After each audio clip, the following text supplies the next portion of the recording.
Allegiance.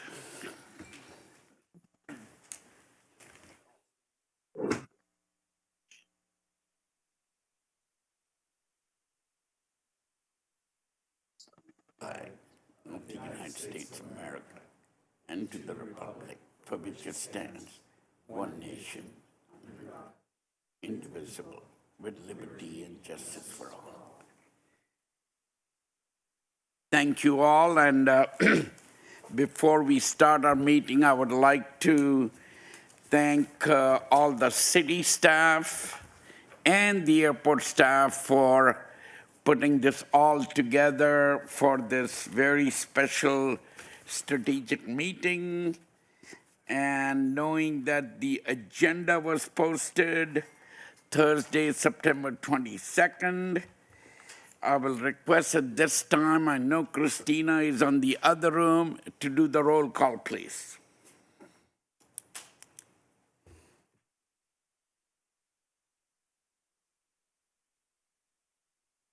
God dang it.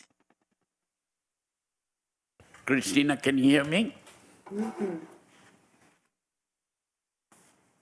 I think your mic's muted. Mine? It looks like it's red.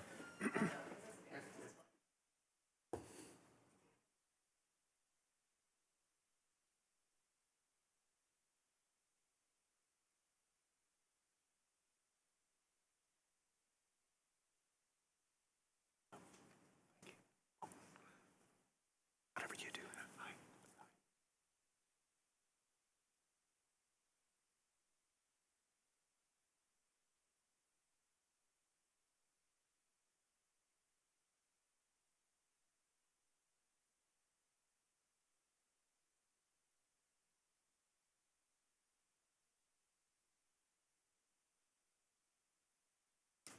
Christina, if you can hear me, roll call, please.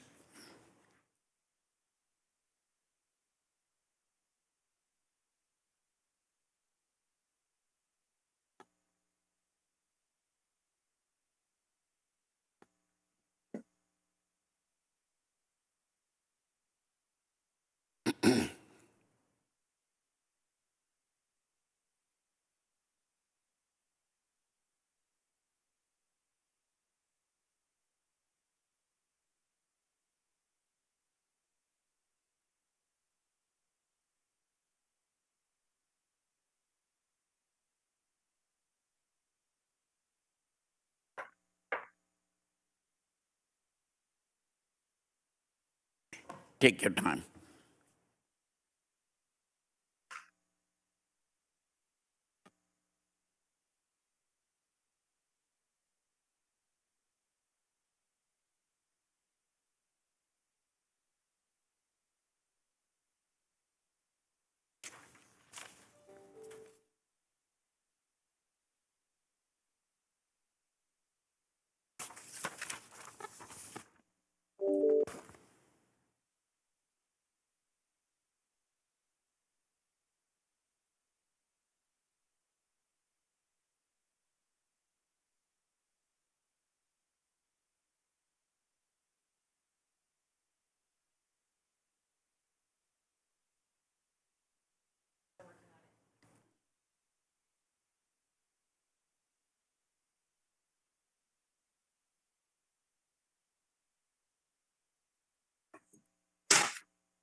Mr. Chairperson, Yes. might I suggest that you just ask one of the members to establish a quorum so we can continue on, because I'm sure there's members of the public who would like us to move on.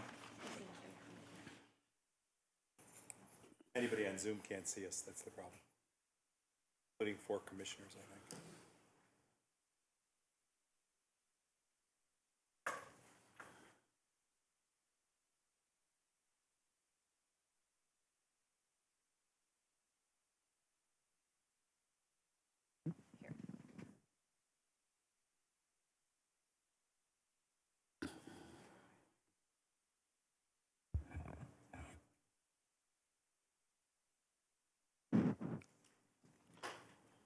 Out of order. Chairman Dada, Here. Chairman Corcoran, Here. Commissioner Adams, Here. Commissioner Breslin, Present. Commissioner Burke, Present. Commissioner Feltman, Commissioner Hedrick, Here. Commissioner Miller, Here. Commissioner Payne, Here. Commissioner Suero is on Zoom, Commissioner Badillo. Here. Commissioner Hughes is excused, or I'm sorry, she's on Zoom. Commissioner Martin, Recording in progress. Commissioner Pai, Here. Commissioner Wiseman, Here. Commissioner Wheel will be joining us on Zoom if he's not already, and Commissioner Smits is on Zoom. We have a quorum.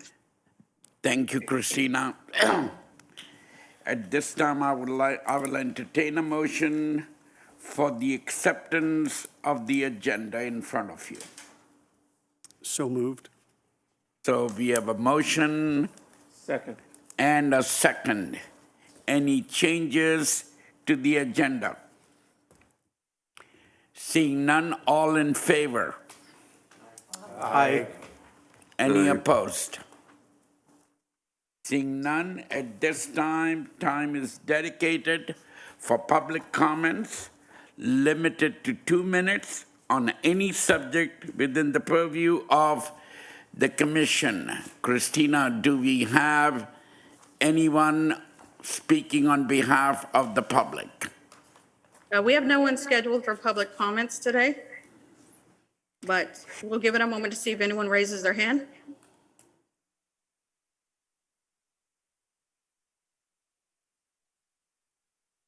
Seeing none, we will close the public comment section. At this time, I will pass it on to Vice Chair Kevin Cochran for the introduction and presentations. Kevin. Thank you, Aftab, and good afternoon, all. Welcome. We finally made it to our strategic planning meeting.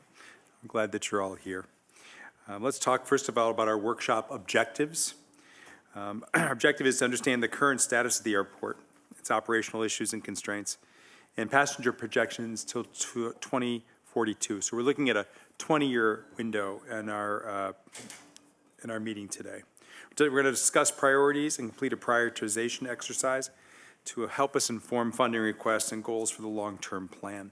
So we'll be looking at a 5, 10, 20-year window at the investments, and then we'll step back once we understand those investments, and we'll go through an exercise to get a sense of the priority the commission has relative to some of the proposed plans in the long-term strategic plan.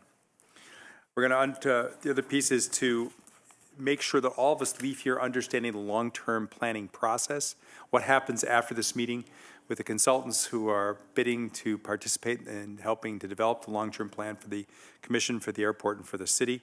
So what's going to happen, those steps, and what's the timing of all those steps. So we're clear about what our next steps after we provide our input today. Now, if time permits, we'll have time to talk about some of the current budget surpluses, some of the next set of short-term priorities for the Palm Springs Airport Commission. You know, we have 2 right now. What will be our next set of priorities moving forward?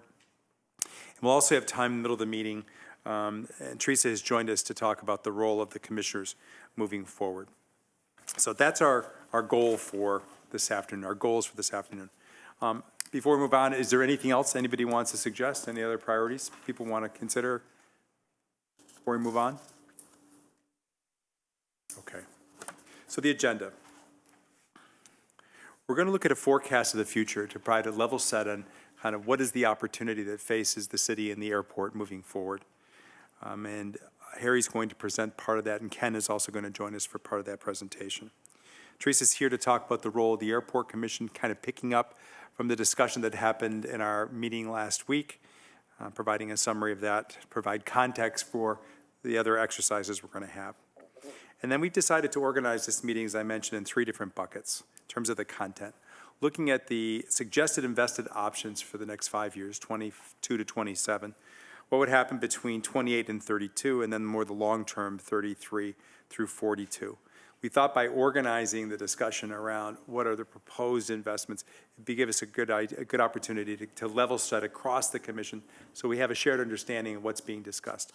And if you looked at your pre-work, you know they've been bucketed in certain areas. And we're going to try, as we move through each of these major chunks, to understand what's being proposed. Then after each one of these presentations, we'll stop. We'll ask you to go back to your spreadsheet and tell us what you think your priorities would be based on what you've learned about that particular segment, particular proposed set of investments. And you'll hand that in, and then there'll be a separate person who will be tabulating that. So by the end of the meeting, we'll have a sense of where the commission is in terms of priorities. I suspect that many of the things we see on these sheets, all of them are going to be important.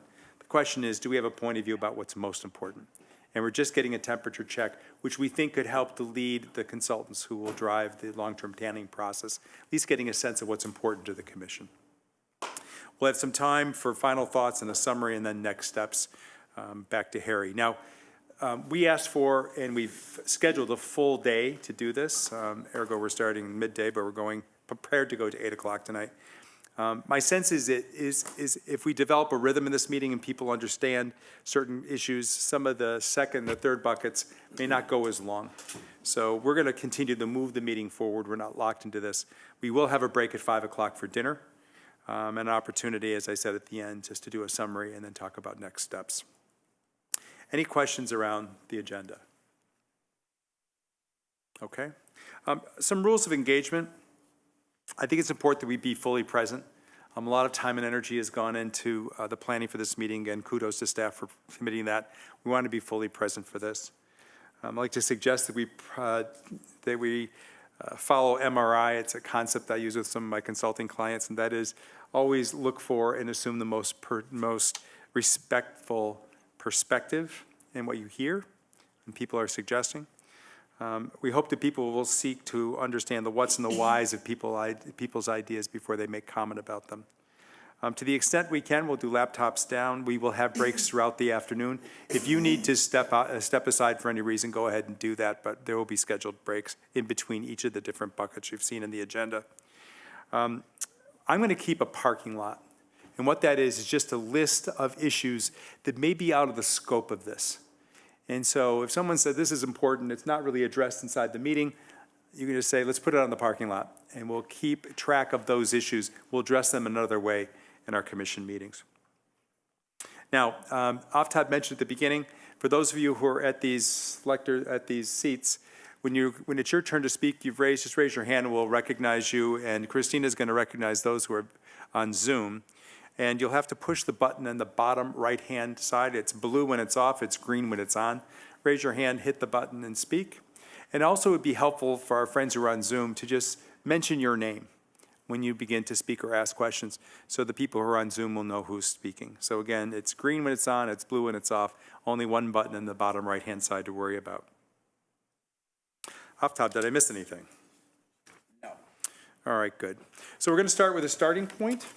And again, this section of our meeting is really to provide context for what we're going to be looking at moving forward, and kind of give everybody a level set of what's happening now, what's happening in the world of airports, and some context for our future discussions on investment. Harry?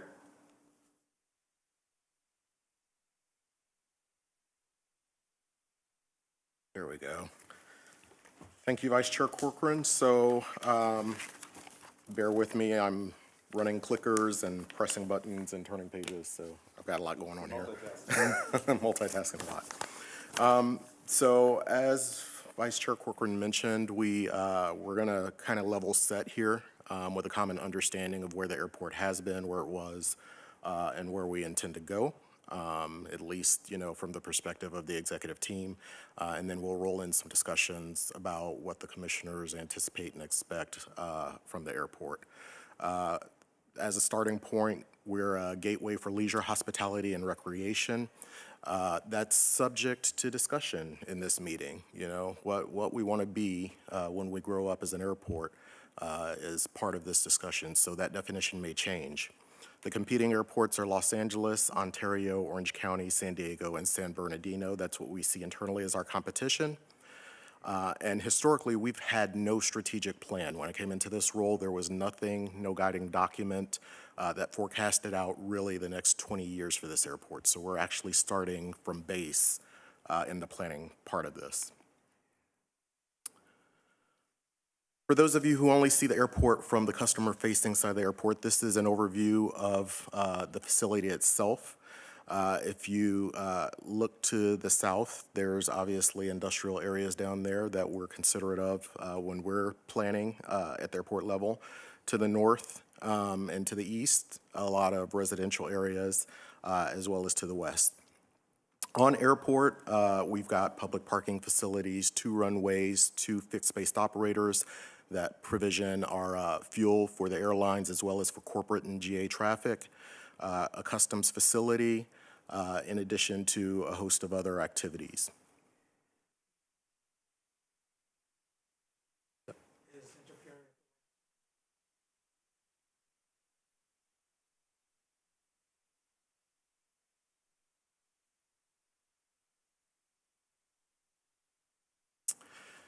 So Palm Springs is a CFR 14 Part 139 certificated airport. What that means is we are able to accommodate scheduled commercial traffic.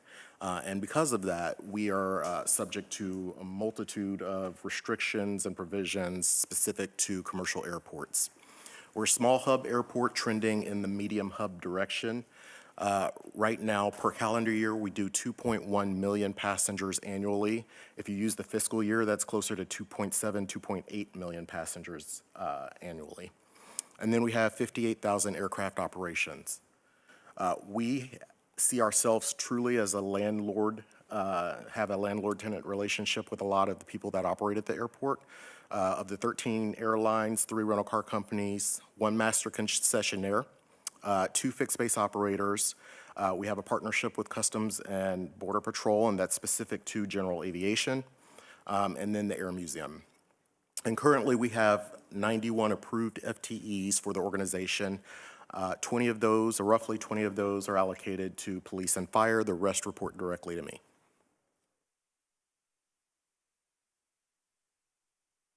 So how are we regulated? I mentioned that we're a Part 139 airport, and as such, we have a lot of restrictions called sponsor assurances that govern every aspect of the airport.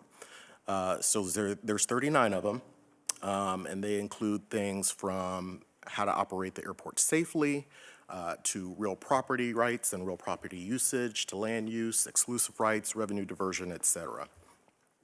The insurances have a legal basis, so we get them in the form of what's called an advisory circular, but those are not advisory. They have the weight of law. So we typically use that in any decision-making process that we have at the airport.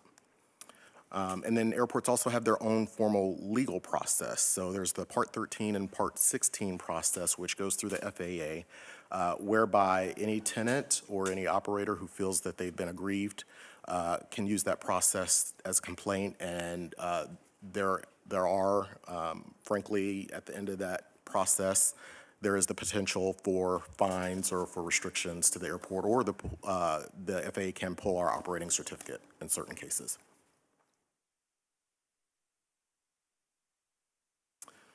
In terms of how we're funded, this is generally speaking inclusive of all of our revenue sources. So land and building leases, fees on aircraft operations, which include gate parking, landing fees, fuel flowage fees, per passenger fees. I mentioned fees to passengers and via the form of passenger facility charges, which have to be approved through the FAA, and customer facility charges, public parking and other non-aeronautical revenues, concessions and retail sales, and then, of course, we get a lot of grant funding from the federal government.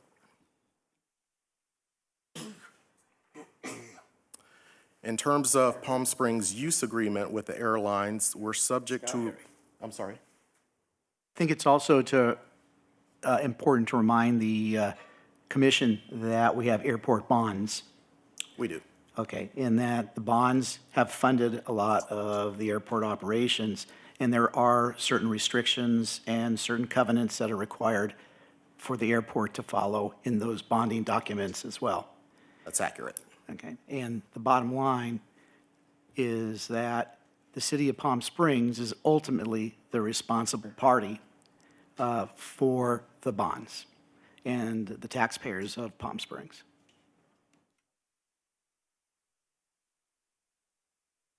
I would disagree, sir, in the fact that if you read the covenant, the city nor the taxpayers are on the hook for the bonds. They are self-supporting. Well, I won't get into a detail about the bonding, but I helped put the bonds together. And the bottom line of it is that if everything went upside down, the city is responsible since they're the owners of the airport. Let's hold on those questions and keep on going. And I've made a note about the bond thing. We'll clarify that. We can absolutely come back to that. In terms of our use agreement, we operate under a residual agreement at the airport. So we've been subject to this agreement for a few decades now. Both FAA policies and the local agreements form how the airport can budget and use funds. So the way the residual agreement works for us is the signatory airlines, so those airlines that have made long-term commitments to the airport, agree to pay essentially to operate through the life of the lease, whether they operate or not. They completely fund the cost of operating the airport, so we meet with the airlines annually. We determine jointly what the budget is. They approve the budget, and they ultimately agree to fund the entire operation of the airport. As a result, they have significant control and influence over our capital programs. All non-aeronautical revenues are then remitted to the airlines at the end of the fiscal year. So any money that we make on public parking, concessions, all of that is remitted back to the airlines at the end of the year.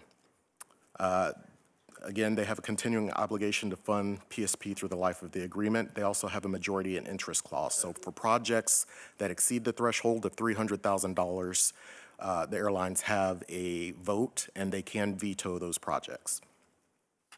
The non-signatory airlines operate on a month-to-month agreement. They have no long-term commitment, and their revenues help pay down the signatory carriers.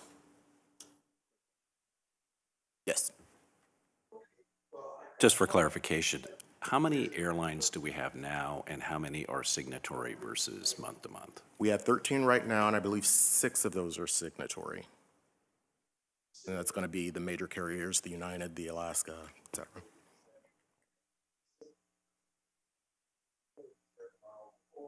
In terms of our constraints, we obviously have an undersized facility, so the facility has not grown with the passenger traffic. We have, in our opinion, outdated and highly unfavorable revenue and use agreements. Some of those agreements have extended for up to 40 or 50 years, and they're coming due right now. So as they terminate, we'll start to revisit them and look at those terms. Up until recently, and even now, we've had a skeleton organization. Up until this past fiscal year, we had 48 FTEs assigned to the airport. That had been the same since, I believe, 2010 or so. Staff development and morale has been an issue for us, so historically our staff has not been allowed to train and develop their skills. Lack of innovation has been a problem organization-wide. Delayed maintenance and an infrastructure deficit is an issue for the airport, and that's an issue for most airports in the nation right now, so we're not alone in that one. Lack of close partnerships with key interested parties. We really haven't had that in the past. And then inefficient processes for an enterprise fund.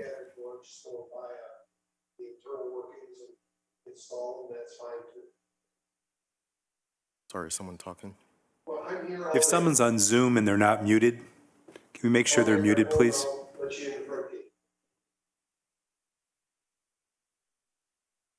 All right, I think we're muted now. In terms of our current organizational structure, this is what it looks like. I'm the executive director. We currently do not have an assistant airport director. We're interviewing for that position now. I have 5 managers and/or directors reporting to me in operations, security, maintenance, business administration, and then in marketing and communications. And each of those respective managers and directors has their own line of business that they oversee. Aside from that, we have other city departments that either participate or influence how we operate, and that includes our IT department, engineering, facilities maintenance, police, and fire department. We do pay into their funds. In return, they do provide either personnel or resources for us to use within the day-to-day operation. Question? Yes. Go ahead. From the assistant director. Are there any other? We. I'm not talking about other. Okay, now it is. Other positions, but just on this structure. Under this structure, right now, we have a number of open positions. So the maintenance superintendent position is also open. We have a number of operations and maintenance positions at the frontline level that are open. And then in addition to that, the positions that we added to our organization over this last budget cycle, we've not filled those yet. Can we get an updated chart that shows what's approved and then what's filled? Sure, So we have a we can sense for provide that. Thank you. You took my question, David, so mine would be just rough numbers. Is it 48 full-time hires in place today with, I think, 12 maybe coming? How would you, what's the distinction? You mean currently employed? Yeah, currently, right now, if you counted heads today, there's 48, 52? If you look at the number today, we're up to 69, I believe, 69 full-time hires. And then in this current ops budget, you're going to hire another 12? No, that's inclusive of the 12 that we Okay, added. so people reporting to work, getting a paycheck today, that number, and then what's the number to be hired? Kind of follow on to what David asked. And that we can get to you because I don't have that right in front of me. Okay, fair enough. I've made a note that we'll update that chart. Oh, I'm sorry, could I ask one more? Do you feel, as the executive director, and this is Commissioner John Payne, are you competitive from a salary basis with the industry in Palm Springs? Are you able to, when you find the right person, can you compete with anybody else hiring? I would say that depends on the position. Some of our positions are paid right where they should be at base. Others, there's some work to do, and I know that our Human Resources Department, we've been in discussions with them, and they've been working on that for us. So right now, we're moving in the right direction. So a request to Kevin and staff, it'd be great to know which ones need help when it comes to salary and any other benefit that you think you need to be able to fill the position with qualified candidates. Sure. Thank you.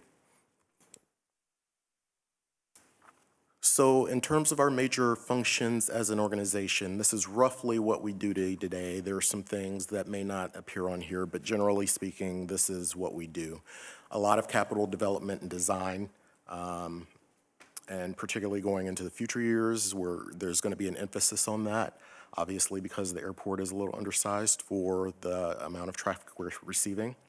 Security and emergency response, so our operations personnel work hand in hand with fire and the police department to make sure the airport stays safe. Inspection and compliance, that's one that's not really understood by most people, but our operations team is responsible for ensuring that the airport remains safe under federal rules. So they do a daily inspection, sometimes 2 or 3 times a day, of all the airport surfaces to ensure that it's safe for aircraft to land and fly. Facilities management, that's a given. We fix anything that's pretty much broken. Food and beverage, we provision the concessions program. Marketing and development, so Part of our strategy is ensuring that the region understands that they have an airport that does have a role in the system, and that we draw people into that airport. And then legislative affairs. We spend a lot of time talking with not only our local elected leaders, but also our leaders on the East Coast as well, trying to get them to understand our needs here in Palm Springs.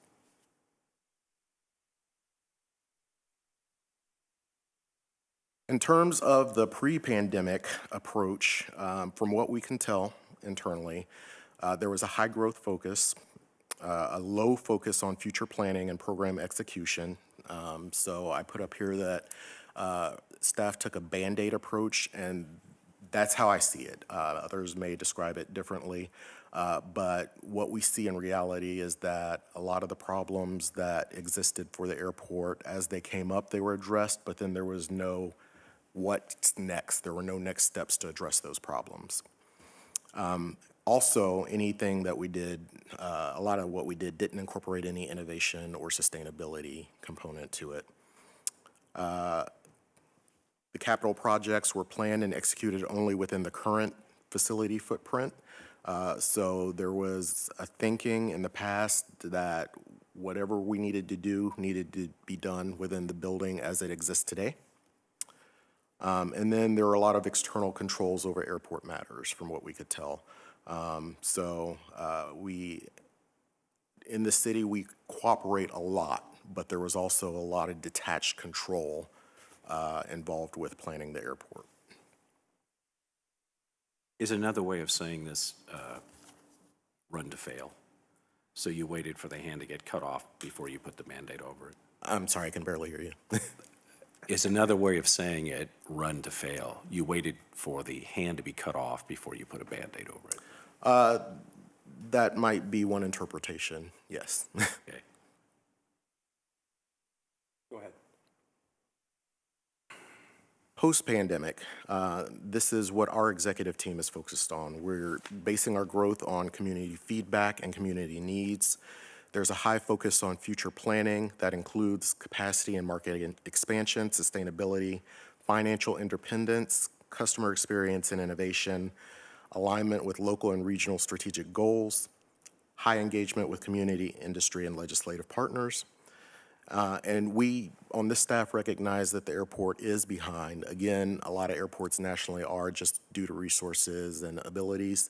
But the idea is that we catch up and find a way to catch up in the process.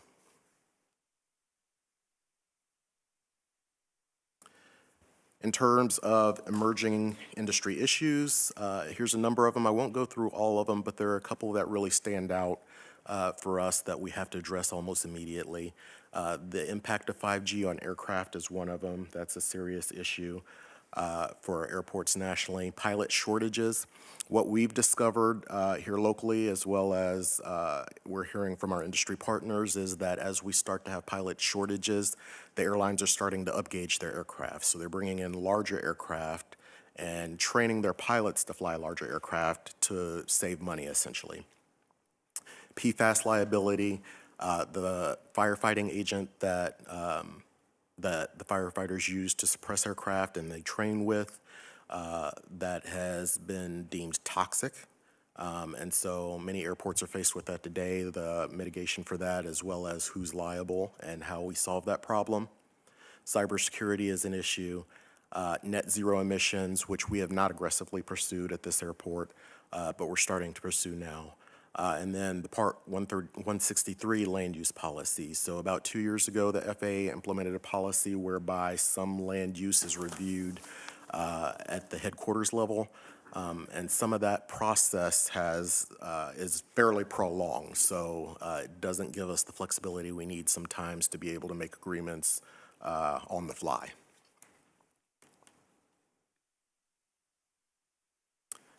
Here's how we see our opportunities. So we've got a lot of untapped land that we have access to.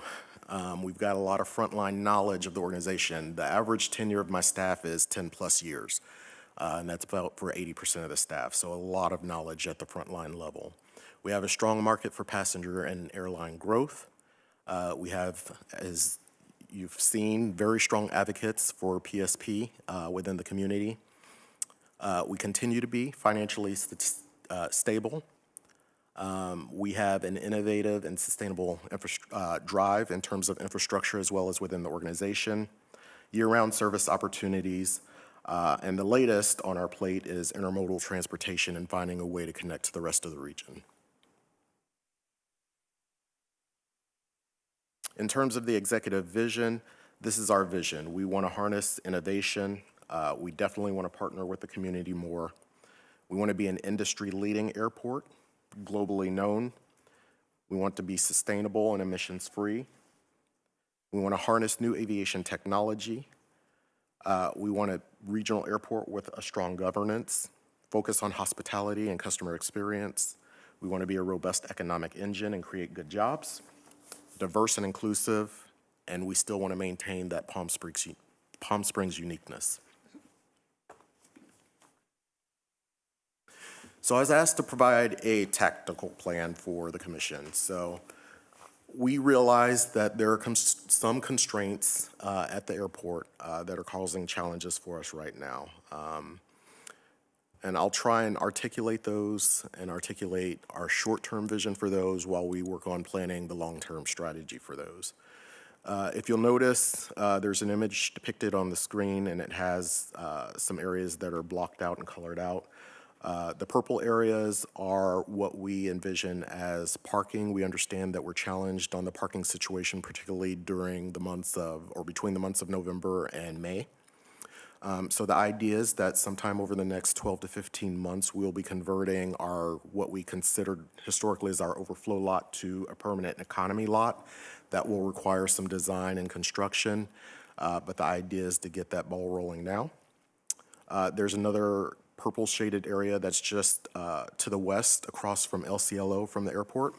We intend to turn that into an employee parking lot. So right now, all of the employees for the airport, including airline and concession staff, park on the airport campus, and that displaces public parking. We want to mitigate against that. If you'll notice, there's an orange shaded area to the north. The idea is that over the next 12 to 15 months, the airport will convert Lot A, that's Lot A just across from baggage claim, to a commercial lot for taxis and TNC operators. And we'll consolidate those operations into one lot, both from the perspective of being able to manage those operations as well as for customer convenience. And then if you'll notice, there's a red and blue line depicted running in front of the main terminal. The red line would be converted to a departures lane for all vehicles. The blue line would be converted into a arrivals lane. And so that's where we'd anticipate that most vehicles would operate. That would spread some of the load in terms of the congestion that we see on the roadways in front of the terminal. Within this, we plan on adding EV charging as well as adding ADA parking. And then also short-term, but not depicted on this, is right now, the airport is working on converting our airline gates to common use, which would allow us to park any airline or any aircraft at almost any gate on the airport. Quick question. Yes. Could you give us the timeframes? Is 1 year tactical plan FY23 or FY24, and then same with 2 year onward? FY23. FY23. Correct. So it would be completed at July of 23. That's or the June goal. of 23. That's the goal. I also have a question. Scott Miller. What are, on the commercial lot, are you planning to lease out that control to our current vendors in parking, or do you see that as being led by airport staff? We are having those discussions right now, and we've had discussions about the benefits of actually retaining our current vendor to manage that, as well as bringing on airport staff. There are pluses and minuses to both, frankly. Part of the challenge with bringing on permanent staff to the airport is that you have to convince the airlines to pay for them. You know, and then obviously we have to find a way to manage them. But bringing those resources in-house obviously creates a level of ownership and pride when it comes to managing that. So we're still working through that. There's been no decisions, but in terms of our 2-year tactical plan, so obviously we've got some challenges with our baggage claim as well as our outbound baggage handling system. And we've been working with the FAA and with TSA and with the airlines on not only identifying what those challenges are and how impactful they are, but also on solutions for those plans. So we've been in discussions with the FAA, with TSA on potential funding. We've been working through our budget to see where we can find efficiencies to fund those.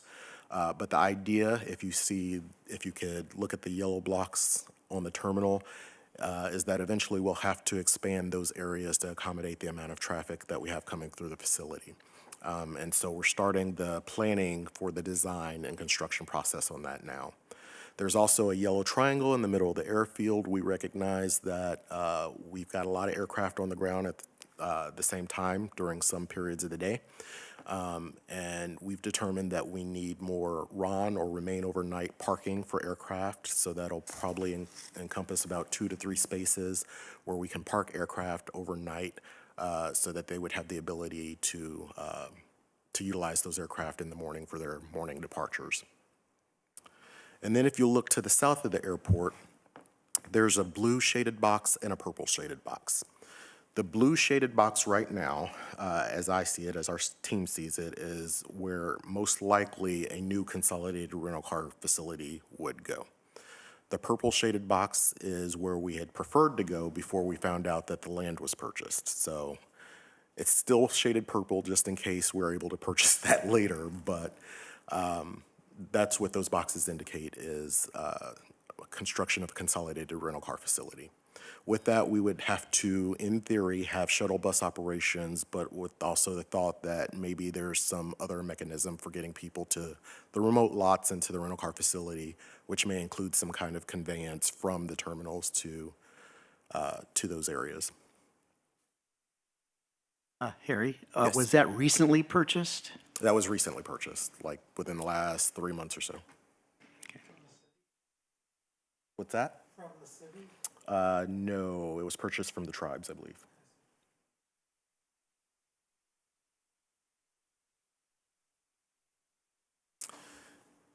So as we get to 3 years, that's where tactical no longer works for us and it starts to become strategic. And so if you notice on this image, there are 4 purple boxes. Those boxes are indicative of areas where we could potentially build or construct things that we feel like we need on the airport from an operational perspective. That may include a cargo facility, federal inspection station for customs and immigration, concourse expansion, or a potential new terminal, an alternate CONRAC location, and if we had one of those, it would be sited to the north. Landside conveyances and or a solar farm or sustainable energy generation site. Questions again? If 2-year plan would end when? I'm sorry? The 2-year plan would end when? That would be beginning of fiscal year 2025. 2025. Correct. And then the 3-year plan? That would start in the beginning of fiscal year 2026. Start in 2026. Correct. And then all 8 of the options are on the table now for the purple boxes. Correct. They could be anything at this point. Correct. Got it. Well, may I ask a question? Sure. Gerald Adams. The original design of the airport, each wing of the airport was originally meant to expand outward, and that space was allotted from the design of the runway to the design of the streets. Is there any thoughts to trying to keep that original design? There is some thought to keeping the original design, and to the extent that we possibly can, we want to preserve the original design, so yes. Right. The challenge that we have is the regulatory environment today, the TSA and the FAA operating environment, and how we incorporate that design into those regulations.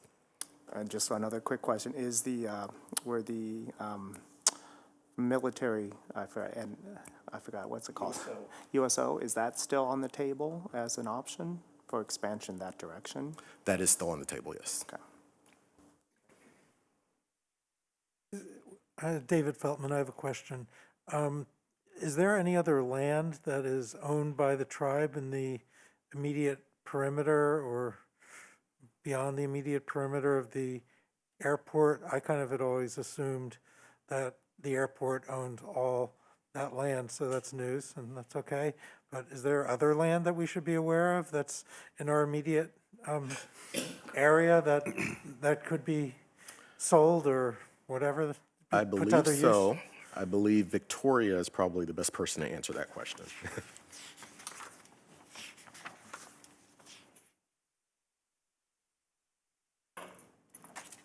Oh, it's this one, the red mic.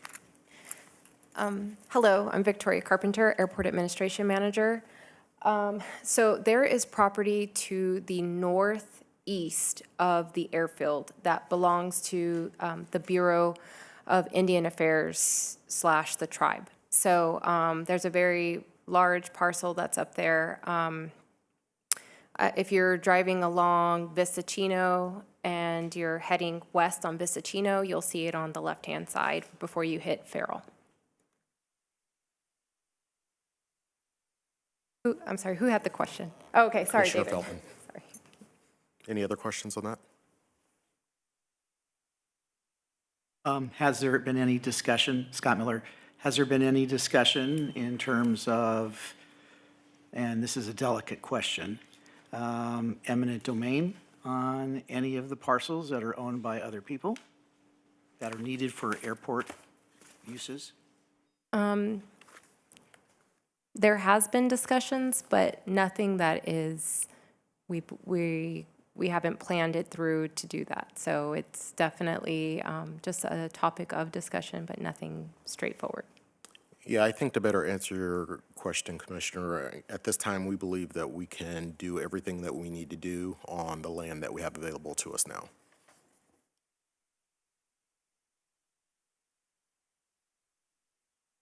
Organizational structure, do you have comments about this? This is my last slide, at least for now. So when we look out to 2030, this is how we see the organization going forward.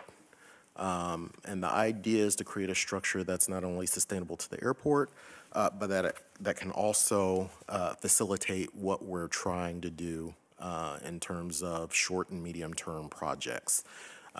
Really, one of the challenges that we have is that we're such a small staff that as we, receive federal funds or identify projects, it's usually a long turnaround time for us to make those things happen because we don't have the staff to carry that burden. So the idea is to create an organization that's actually able to adapt on the fly and execute some of those projects as they come up. And so that would include promoting and adding some deputy directors to run each individual line of business. And those are along the lines of marketing, administrative services, sustainable planning, facilities, operations, government community relations, and then IT. What would be the head count? I don't know yet. That this is just big picture, pie in the sky. We won't know what we'll need until we're frankly actually there. So this is organization chart reflect depending less on city staff in terms of certain services or activities? It does. So, our city staff has been great in supporting us, but they obviously have their own mission, right? For example, our engineering team is just bogged down by projects that in some cases extend out over a decade. And so when we add a project, it's like, that airport again. And we would like to be able to bring that in-house so we don't have to rely on them as much. Not that there wouldn't be a partnership or cooperative relationship, but some of those things we'd like to bring in-house. Probably a great question for Teresa. Philosophically, do you support an agency like the airport building its own staff? Great question. Teresa Gallivan, interim city manager. And absolutely, we want to make sure that we have the staffing needed to run a competitive, international, renowned airport. We're all on the city team, whether it's staff that reports directly to Harry or is from another department. So yes, I think there's support for having people in the right place to run all of our city operations. And the discussions we're hearing today, we're having those in other departments as well. So thank you for the question. I think the assumption, John, would be in the long-term planning process that the staff or the airport is fully staffed so that they are also almost self-contained. I mean, I think it's one of the goals we'll ask for, objectives in the long-term plan, but I think this gives us a snapshot of what it could look like, but I think that's where we want to go. And if I might just add, I think sometimes there is efficiency if we have two departments that are doing some of the things, same things. We don't want to become siloed so that we can't support one another, but that we have the adequate staffing. That's exactly correct. Got it. Anything else on future structure? Not for now, and I think I'll turn it over to Commissioner Hendrick. Okay. It's just that Ken has put together some research to share with us and has agreed to lead this section to kind of give us a sense of the forecast of the future. Do you have something before we go? Yeah, I did. A couple of things I wanted to let you get through, if I could. One of them is you rattled off all the airports that compete or are complementary to Palm Springs. Do you feel or do you think you need to get the research done to understand who our customers are today and then what we need to put in place to bring more customers of different segments in over the next planning periods, 5, 10, 15? So we've already done some of that research and started that process, and Daniel can speak more to that. Is there more to do? Absolutely. That's going to be with any airport at any given time. But we've already started working on that, and maybe Daniel can provide I would want to take the time, if you think you've done it. Ken is going to address some of this as well. Okay. Fine. Next one is you talked about landlord. Do you want to move to an operator model away from a landlord model over this planning period, 5, 10, 15? That's not within our goals right now. So you would stay a landlord model Correct. at the airport? Okay. And then you talked about residual. Can you explain the difference between the current residual model for the commission and the public and a compensatory model? And which do you feel we should pursue from this point going forward? So I've already outlined the residual model whereby the airlines cover the cost of operating the airport and we pay down their rates to operate at the airport. Under a compensatory model, if we were to go fully compensatory, that would mean that the airport and/or city would set the rates and charges for the airlines. We would retain all the revenues. There would be no profit sharing involved with that. There is a hybrid or an in-between, which is hybrid compensatory or hybrid residual, whereby the airlines would, in theory, pay for the usage of the airfield, so the runways, taxiways, aprons, et cetera, and they would cover the operating cost of those areas, and then the airport would assume the risk of running the terminal and parking areas, and we would enter into a profit-sharing structure. So those are, generally speaking, the three different types of agreements that airports utilize. Which way do you want to go? Right now, we're leaning toward a hybrid agreement with the airlines. And is it true that the current $10 million that we've got from just the park rental car revenue will have to go back to the airlines in the current residual model? That decision hasn't really been made. We're still discussing that with the airlines to figure out if there's a way to apply that to future capital. Thank you. Ken? Thank you. So the first thing, Palm Springs Airport is just not Palm Springs. Going back to our 2019 official statement, this is the service area, which is San Bernardino County and Riverside County. And yes, San Bernardino does have an airport in the city. I checked the other day, they have one flight, I think 3 times a week to San Francisco. They used to have one flight to Mexico, but it doesn't seem to be operating right now. But as you can see, we have a very, very large service area. And so PSP is more than Palm Springs. According to the California Franchise Tax Board, this area of the California is the fastest growing, particularly Riverside County and San Bernardino County. Riverside's growth is in leisure services, professional services, education, healthcare, and retail trade. San Bernardino is also developing a large leisure services industry, particularly with Joshua Tree in that particular area. Transportation, warehousing, manufacturing, healthcare, and education. So in growth of population, currently the population is about 4.7 million. Between now and 2042, we're expecting an additional 800,000 residents, pushing the area to 5.3 million people.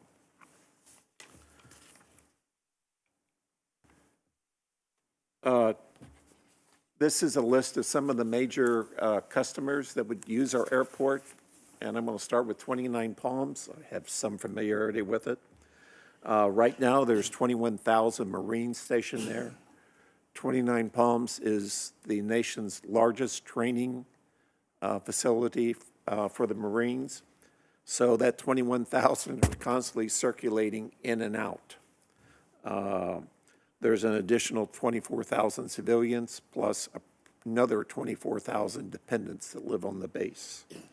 Other major sectors are, I think the next slide is hotel leisure. Speaking with Mr. Dada the other day, he said they just completed a study that 53,000 residents in the Coachella Valley are in the hotel leisure industry. And the airport supports that by bringing guests in and out. 29 Palms Marine Base. Our customer base is residents from Bannon to the Salton Sea, north to 29 Palms and Joshua Tree. We have a growing healthcare and education sector, particularly with the growth of the UC campuses in Palm Desert. A growing remote workforce. In my neighborhood, several homes have been sold to LA and San Francisco people who have moved here with their families and are now working from home, but have to travel back to home base fairly frequently. Government and other businesses, manufacturing and warehouses. And I'm sure over the next 20 years, there's going to be new types of industries that will look at this area, particularly as it pertains to solar alternative energy. We already know about the lithium plants that GM is planning in the Salton Sea. That is going to generate more traffic for PSP. Question? Yes, sir. Las Vegas utilized hotel room build to good effect when it came to what they needed to do with the airport was an indicator.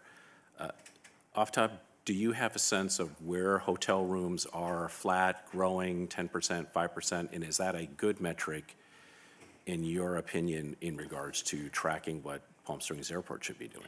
Currently in the Coachella Valley, we have 14,600 total rooms.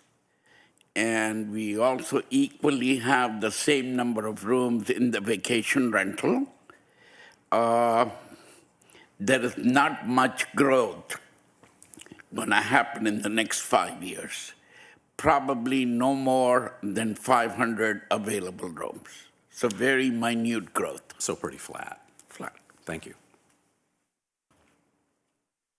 So as Mr. Barrett said, we have a couple of issues. Our main terminal is landmarked. It's a historical site. Our airport is landlocked, but that shouldn't really, I mean, there are smaller airports out there like Washington National and San Diego that have far larger passengers than what we have. We are growing faster than our master plan that was approved in 2015 anticipated, and also was anticipated in the 2019 bond update. And there are several projects that were in the 2015 plan, including the baggage expansion, a rental car facility, and other landside improvements that haven't been completed yet.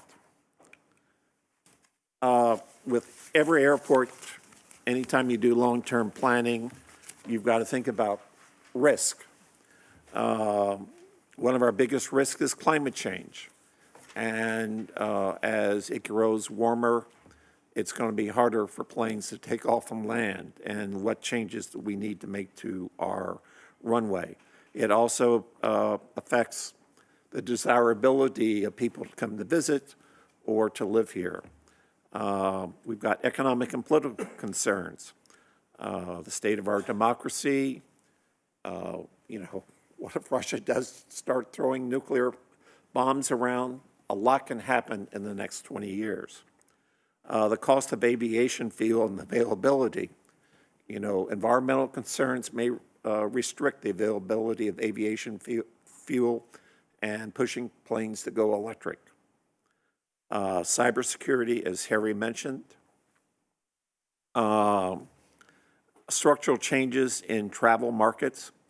30 years ago, the Salton Sea was a hot place to go and visit. Not so much anymore.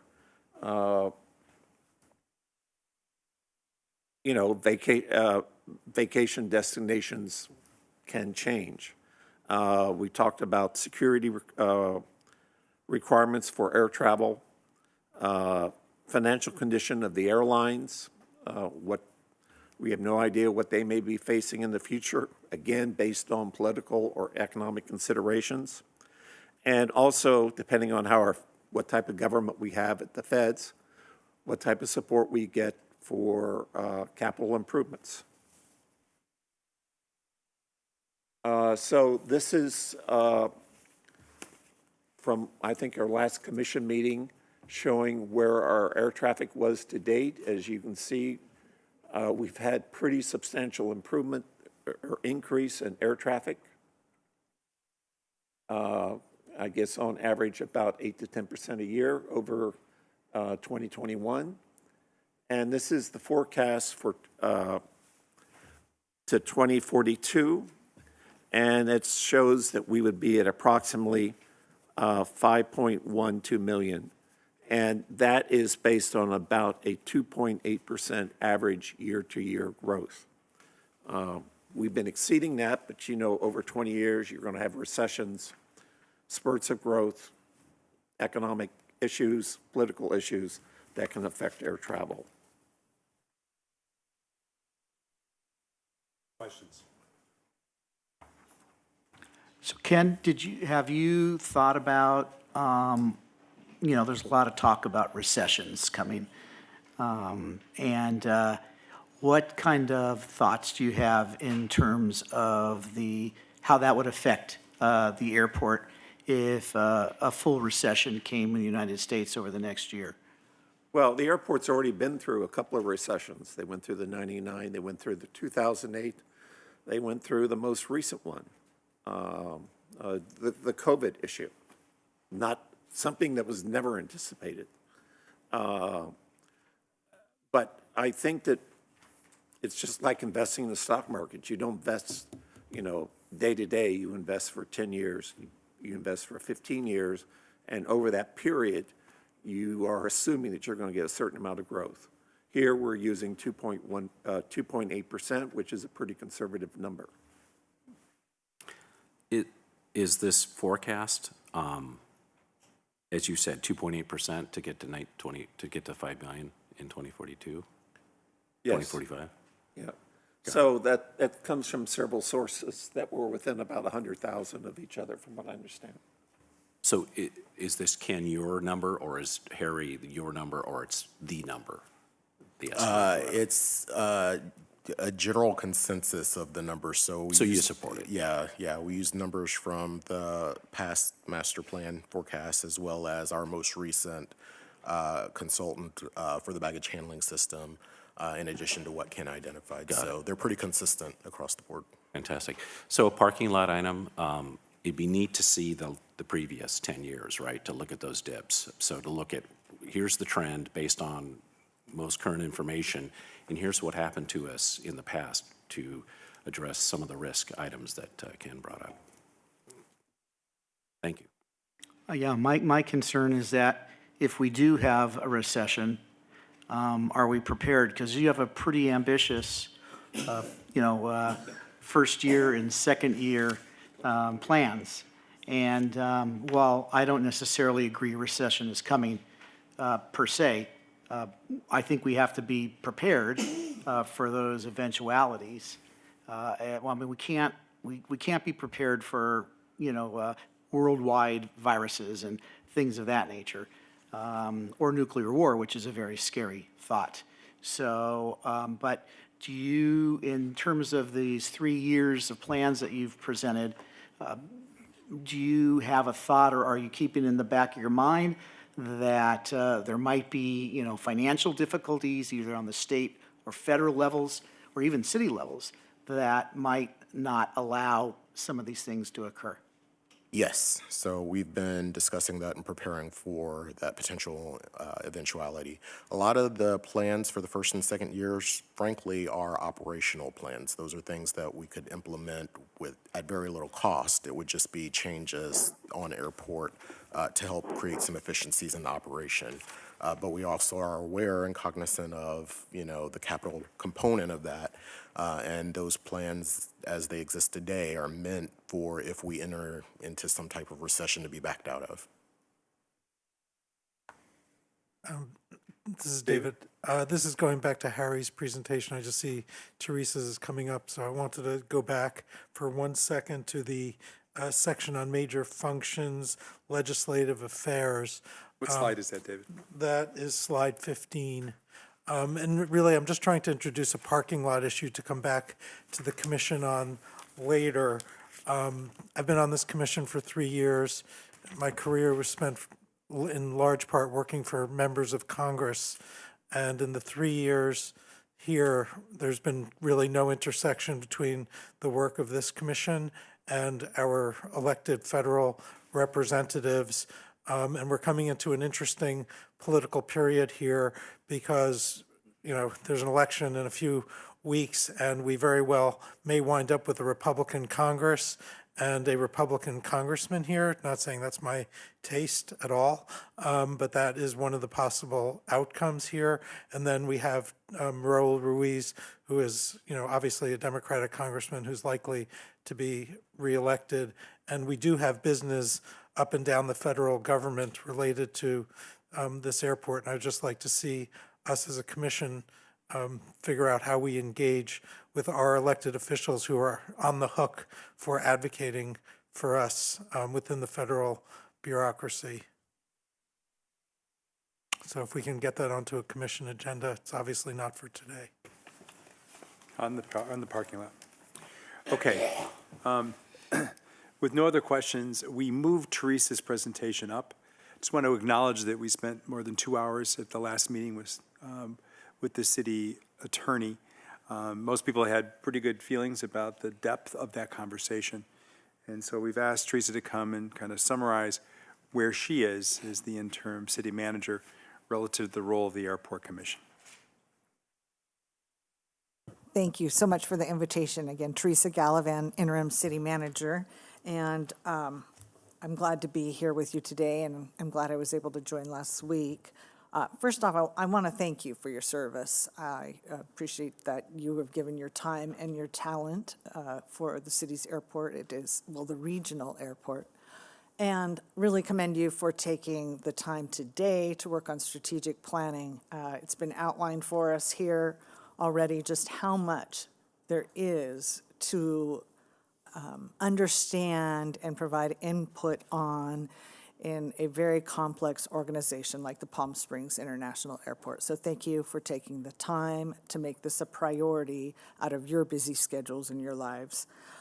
Last week, we did have a very good presentation from City Attorney Jeff Ballinger about the commission, the role of the commission, and about the Brown Act. So I won't repeat everything. It was very thorough. In short, he shared with us that all of our commissions, with the exception of the City Council and the Planning Commission, are advisory commissions, and that is pretty typical in most cities, every place I've been in, and also all of his clients.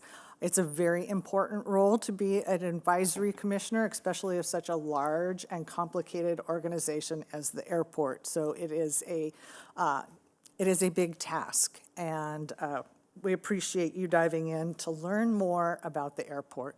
He also shared with us, if there are any questions that you do have as you go through your work on this commission, that, bring them to Harry, bring them to Director Barrett, and if you need to have a chat with him, he's available if there's any questions about some areas that are nuanced in the process. So you have access, and Director Barrett can help facilitate that if there are any questions that come up in the course of your work and you're not sure if there's a Brown Act concern or if there's a conflict of interest concern, there is support for this group. So he did make that clear as well, and I wanted to share that with you as you move forward. The Brown Act, obviously the Brown Act applies to this group, so we talked a lot about, making sure we have a quorum, that you're not discussing things or having a serial meeting, or all of the things that I think you're all pretty familiar with. But if you aren't and you ever want a refresher, our city attorney is available and his team to help with that as well. So really important on when we can and can't get together in smaller groups and how it's done. So we must follow the Brown Act. And if there's ever a question, he would be available to refresh anybody's memory on those details, because it's better to check. I think that is also one of the key takeaways. It's always better to check in advance if you're not sure, as opposed to, accidentally having an issue. So I think that really kind of summarized it for me, some of the key takeaways, and the presentation that he provided is available. It may have already been distributed to the entire commission since last week. If not, we certainly can do that. And, what you're doing today is so important because you're diving into a whole lot of material about the operation of this complex operation. And you have the opportunity to then take from this and make informed recommendations that can go to the council, that can really have a tremendous impact on this organization and the operation for years to come. So I appreciate you taking the time to go through all of these details as a group and provide feedback, provide advice, ask questions, so that as a whole, this body can make recommendations and give input that is based on what you've learned and you've learned here from this opportunity, and you continue to learn as you move forward.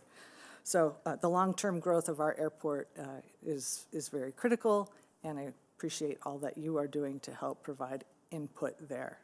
And we have been working very hard to try and align council goals and our advisory commission goals. So that connection and that loop of feedback is important. And we, by doing this, I think you're setting this group up in a very good way to also be aligned with council goals. So this is not only an important process for the airport, but also for the relationship of working with the city council and taking items to city council as a group. So thank you again. Any questions? Thank you. Thank you, Teresa. As the city manager, knowing that we're an advisory group, what is our oversight responsibility when it comes to the airport? So the oversight responsibility is to provide those recommendations to understand what's going on at the airport, provide the feedback, and help give recommendations that can guide the direction of the airport and the airport operations. And that those can be presented to the city council as the oversight body, the legislative body. Great. From an airport staff perspective, what should go through the commission before it goes to the council? And what should not go through the commission and go directly to the council? Typically, I think you're going to be looking at the strategic planning, capital type operations, thinking about the bigger picture of the organization. And then as far as day-to-day operations on, personnel and things like that, don't typically go through an advisory group. So those are some of the differentiation areas, keeping that kind of general. But we also want to make sure that what comes to the commission is something that is aligned with the council priorities. So if council has given us direction to move forward on a master plan, those are some of the things you're going to see before they go to council, the steps in that process. So we would like to have you working on things that align with the council's goals and making those recommendations towards those goals. We had a liaison, I think, from the council to the commission a while back, and that seems to have gone away. Would you support identification of a council person to be the liaison to the commission? I think that's a question for council moving forward. There have been, and I think I see Chairman Dada had a comment. To answer that question, currently our liaison is Councilman Coors, because he's also the liaison for all hospitality industry groups and associations. I'll be theatrical. Unfortunately, Councilman Coors is being so tied up that he's never attended any of our meetings, but definitely, as far as I know, he is our liaison from the city council. When was the last meeting he attended? I don't think he's attended any meeting, because prior to that, when Dr. Reddy was the city manager, he had taken the lead to make sure he attends every single meeting. So I would then respectfully... So he was kind of the liaison for us and then feeding it back to the city council. Understood. So I guess a suggestion is it would be great if we had an actual liaison that participated actively. So this is David Feltman. I think what's going on here in reality is we have an election coming up. There will be at least three elected members, maybe, and two of them will definitely be new. And then there's a member of the council running for state assembly, and that seat may be open. So I think that is one of the dynamics. And the other dynamic is that the departed city manager, I think, had no interest in seeing us fully function. And that was the reason why he's not here. I can speak the truth as I see it, finally. And so as a result of that, there was a gap of attention and interest towards this commission. And I think that's going to likely to change in some way based on both the candidates that are running and the likely composition of the new council. It's just my observations.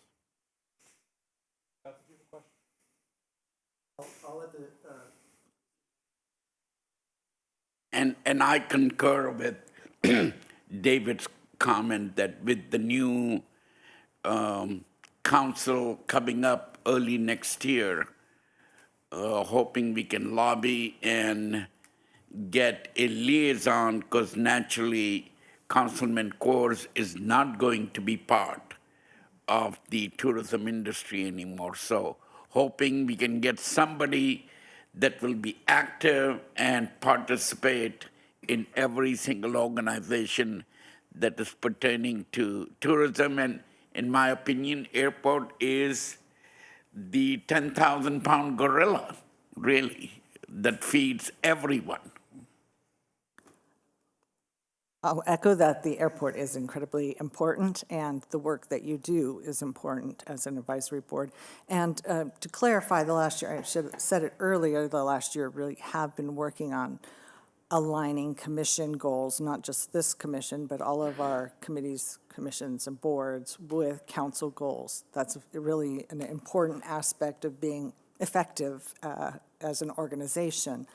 So in the past year, I think some of the changes, there have been changes that have been discussed, and those things may roll out in the year ahead. And with the new council, we'll have an opportunity during priority setting sessions. We had one last year and intend to do another one with the new incoming council. That is a great opportunity for us to share where you all are going with the recommendations you have, and other commissions and boards as well, so that, again, we can have alignment between the city council, which provides those policy directions, and all of us who are trying to implement that policy. Could I? We go to Scott, please. Yeah. Thank you, I appreciate it. Just to add a little bit, number one, I think you have a very hard role being interim city manager, and you're thrown into the swamp. And so, I don't envy you, but I'm sure you have a lot of people helping you try to become successful in this period. But what I guess, taking a commissioner's kind of role in all of this, we had and you probably were there, I don't remember, you may not have been, was at the commission council dinner. And the council really talked to the commissioners and asked the commissioners for feedback. What should we do about this? What should we do about that? And I wrote down probably half a dozen types of things that they wanted to hear us back. They wanted to hear from us back to them. So in this process of this reorganization or realignment of all the commissions and with the council goals, how does our commission then communicate to the city council per their request at that dinner? How should we move forward to get our thoughts to the city council members regarding a number of these issues that they brought up at the dinner? Great question and comment. I think bringing them through, if the council has asked for this feedback from the group, and I will have to go back and replay that tape, but it should come through the body, the commission as a whole, and staff can help facilitate that. So the recommendations or feedback that you have can reach the council. And I think the strategic planning sessions or priority setting sessions that we do with council is an opportunity for us to share that, because during those sessions we get to work with council and talk to them about the variety of different recommended goals that are out there and which should they put priority to. I think one thing that has happened, and I don't know if it's happened here in Palm Springs, but in other cities that I've been part of or worked for, there used to be one meeting a year where the council and the commission would meet jointly. And that was a great direct communication between the groups. I don't know if the current council has envisioned that or anything of that nature, but I wanted to see what your thoughts were about that, and is there a way to be able to facilitate something like that? I'm glad you brought that up, because it is something that has been discussed, and the previous city manager recommended that it's something we do. That is why we had that dinner, and that become an annual event. So that interaction we have heard from commissions, we've heard from the council that there is a desire to have that interaction with council, and that format seemed to work well. We received very positive feedback from it, so we would be looking to do that again.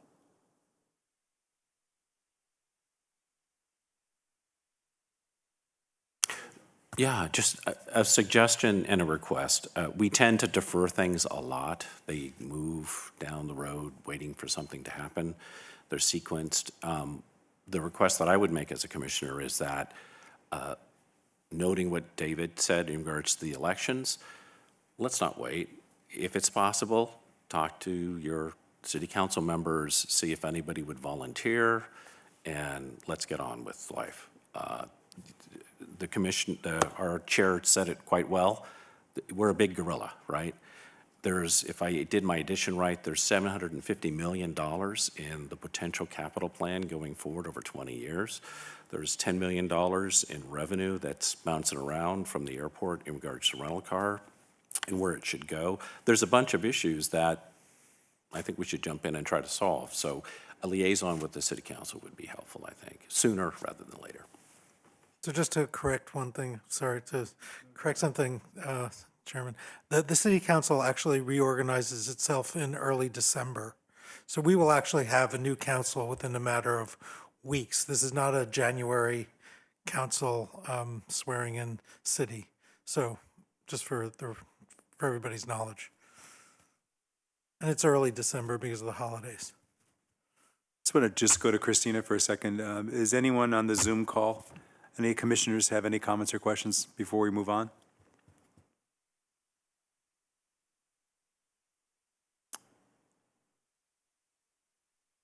Christina, you're on mute. You're on mute. Are you okay? Sorry, I'm here. Sorry. Thank you. Anybody else? Checking now to see if anyone has raised their hand. Checking the screen. It looks like there are no commissioners that have comments to make at this time. Good. Thank you. Yes, Paul. Yes, I have a question. So what are the possibilities of continuing with the tradition that David Reddy had started, which is having the city manager be the liaison between the city council and the commission? Well, I think there certainly is the opportunity to have the city manager or Director Barrett, staff be that liaison, and that is an appropriate role.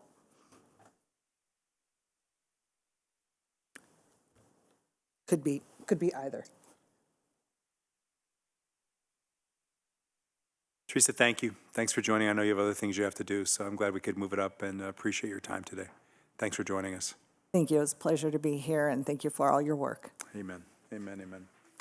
Just to check, we're moving on to some financials and survey results, and we're going to take a break. How are people doing? Can we move on and do another 30 minutes before we break? Does that work? Okay. Victoria, the stage is yours.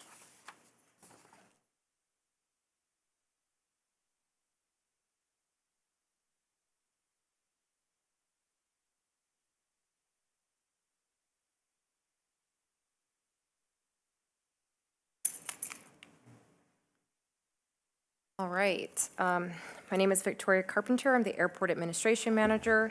I'm going to go over some of the different types of funds as well as grants, and then even go over where we're at on our actuals versus our budget and the type of airport improvement program and bipartisan infrastructure law funds that we have available to us. So the airport has 4 different funds. 2 of them are restricted to, one of them is the customer facility charge, which is Fund 405. To give a brief description of that, the customer facility charges are collected by the rental car companies when a passenger rents a vehicle. Effective on March 1st, 2022, City Council approved to increase the fees collected from a $10 per transaction to a $9 per day up to 5 days. So Fund 405 is, the revenue for it is generally used for capital and financing cost of rental car related projects such as consolidated rental car facilities, related roadway systems, operating expenses of the CONRAC, or even the common busing system to the CONRAC. The second restricted fund is the passenger facility charge fund, which is a fee that passengers pay on their ticket. The fee is $4.50, and it's collected for every enplaned passenger up to an $18 cap, and is remitted to the airport by the airlines minus a service charge of 11 cents. The revenues collected can be used for eligible airport-related projects like airport development, airport planning, terminal development, noise compatibility planning, constructing gates, and converting vehicles and ground support equipment to low-emission technology. Third is the main airport and operations fund.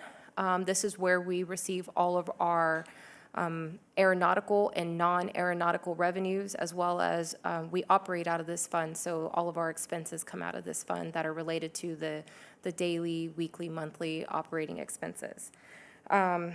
As I stated, we have the two revenue sources: the airline revenue, which typically is derived from landing fees, building rentals, hold room fees, and other aviation revenue. And then there's the non-airline revenue, which includes the public parking, ground transportation fees, terminal fees, and other concessions, as well as rental car fees, ground rents, and other operating revenues. Fund 416 is the Airport's Capital Improvement Project Fund. The airport has a 5-year capital project that is intended to address critical improvements in asset preservation. Capital expenditures are any project over $50,000. There are projects within the fund that are self-funded by the airport, and after review and approval from the signatory airlines, we're able to self-fund those. In addition, there's a portion of a project funded by the airport for projects under the Federal Aviation Administration, also known as the FAA, for the Airport Improvement Program, AIP. The objective of this federal program is to assist in the development of a nationwide system of public use airports to ensure the safe and secure operation of the airport and airway system, and to meet the projected needs of the public. The program not only provides funding for development projects, but also airport planning and noise compatibility programs. The program is funded by aviation use fees, which are collected and deposited into the Airport and Airway Trust Fund in support of the AIP. The U.S. Congress authorizes expenditures from this dedicated fund on an annual basis each year. The AIP includes entitlement and discretionary funding. Entitlement funds are awarded to eligible airports through a formula based on the number of passenger boarding and cargo tonnage at each airport.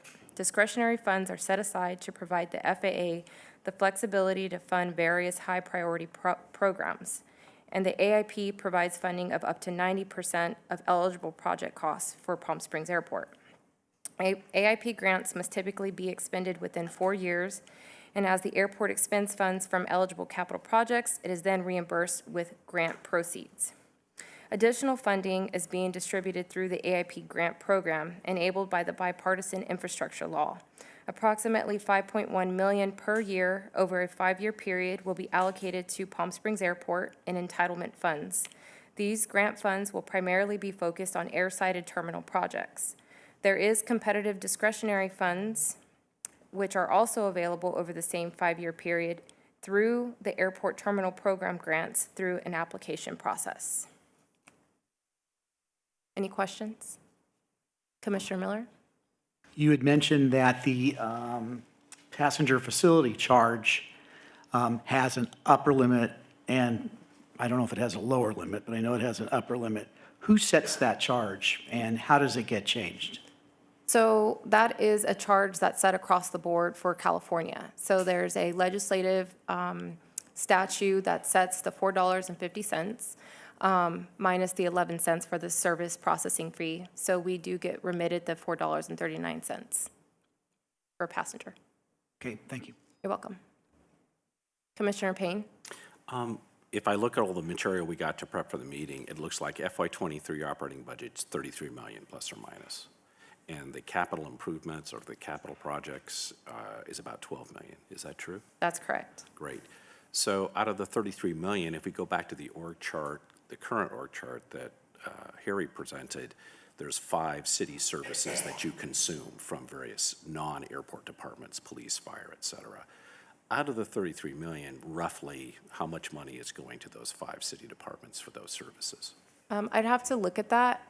I could get back to you probably once we take the break. I'll look at it and I'll give you that number. Okay, great. And then the 12 million CapEx, is that conceptually, there's $12 million on July 1st, 2022, and we're going to burn through all 12 million by June 30, 2023, if we can get all of our projects done. Is that conceptually correct? Yes. Okay, great. And then we'll talk about those projects at some point later. Great, thank you. Yes, correct. Thank you. Any other questions? Okay. So the next slide is a brief overview of the fiscal year 2021 actuals, as well as 22 actuals, which are actually unaudited. We're currently going through the audit right now, so we won't have the final numbers for that until the audit's completed, as well as the fiscal year 22 budget and the adopted 23 budget. So as Commissioner Payne had mentioned, we currently have $33.8 million in budgeted operating expenses and approximately $41 million in operating revenues. That would give us a net balance of $7.1 million, which essentially, with our residual agreement that Harry talked about earlier, we would have to credit the airlines that surplus of what is there. So when you look at the actuals that are unaudited for fiscal year 22, you see there's now about $9.3 million that would essentially have to go back to the airlines through the current agreement that we have with them.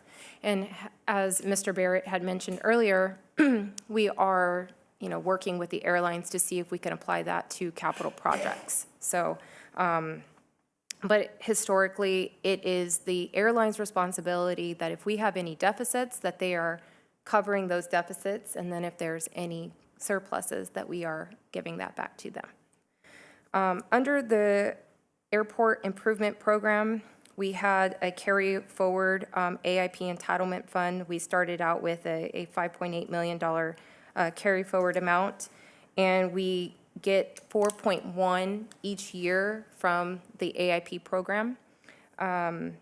It's for as long as we are a small hub. That's our allocated amounts. And with that, we do have some AIP projects that we have planned for fiscal year 23, such as the baggage handling system terminal expansion, the master plan and GIS study, and then the hotspot mitigation. That's kind of working also in line with some AIP projects that were happening, that were approved in fiscal year 22. As y'all are probably aware, the federal government operates on a federal fiscal year, which starts on October 1 and ends on September 30th. So our fiscal years kind of overlap with the federal government's fiscal year. So we do have some funds there. There's a balance that's remaining of $4.7 million with the projects that we have scheduled to happen in fiscal year 23. And then there's the bipartisan infrastructure law, the BIL, that, as I was stating earlier, we do get the entitlement funds of $5.1 million. And we currently have slated the arrivals baggage claim expansion, as well as the outbound baggage handling system and passenger screening facility projects. And that would give us a remaining balance for fiscal year 23 of $600,000. So those are the current allocated grant funds that we have right now. There also are other available funds, as I had mentioned, the discretionary funds, as well as the airport terminal program grants, that we do have to apply for those grants, and we have to have a competitive bid with other airports for what we need here at this airport, which we're in the process of submitting those applications. Question on non-aeronautical revenue. Sure.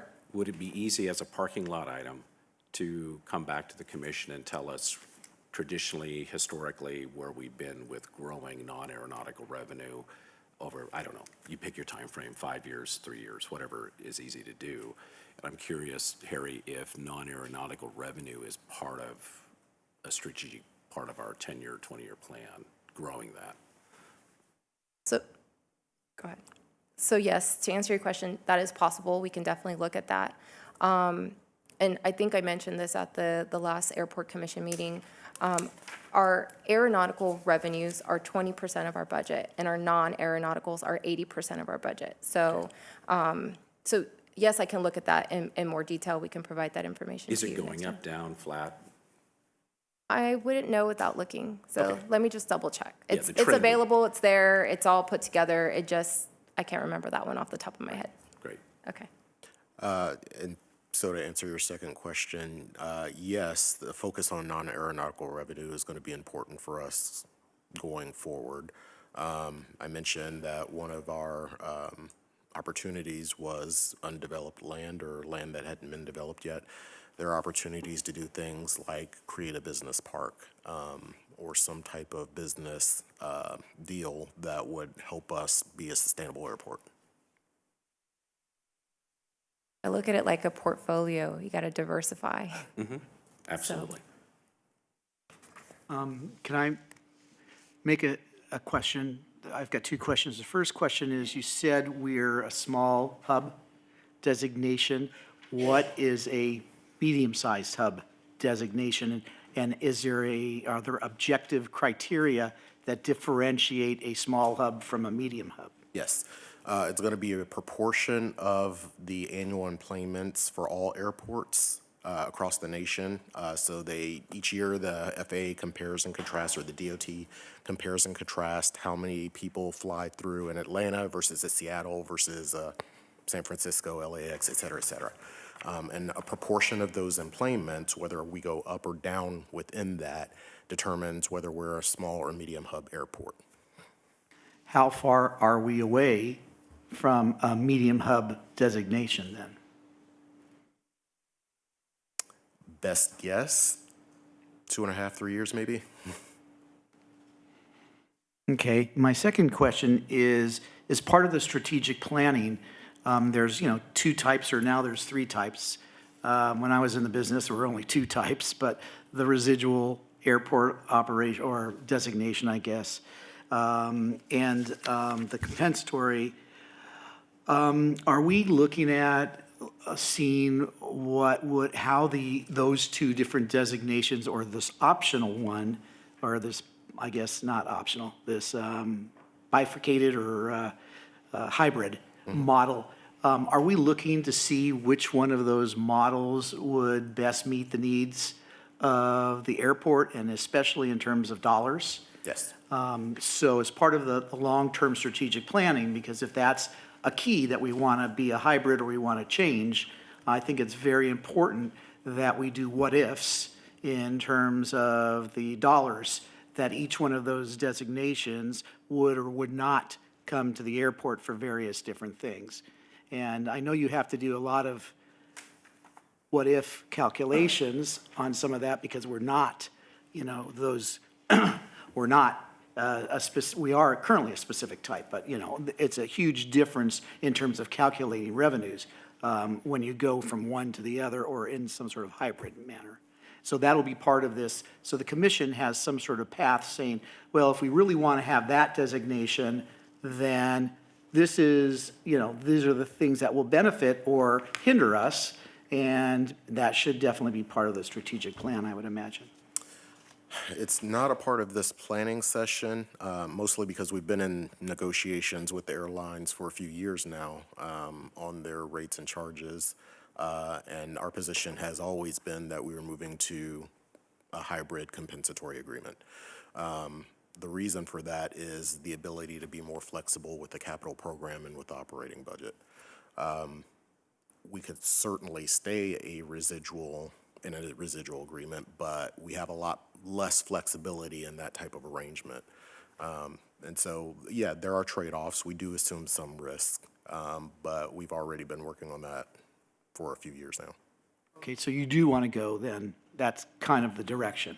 Correct. Okay. If you had your druthers, would you go straight compensatory? Is hybrid kind of a middle ground position because of the airline position of, hey, we're really happy the way it is now? The hybrid agreement allows us the best chance of a working partnership, I'll put it that way. Good answer, thank you. Yes, very good. I have a question. How long are the agreements for? Do they usually, with the airlines, are they 5 years, 10 years? It's not uncommon for them to go for 10 years, but typically we try and keep them around between 5 and 7. 5 and 7, okay, thank you.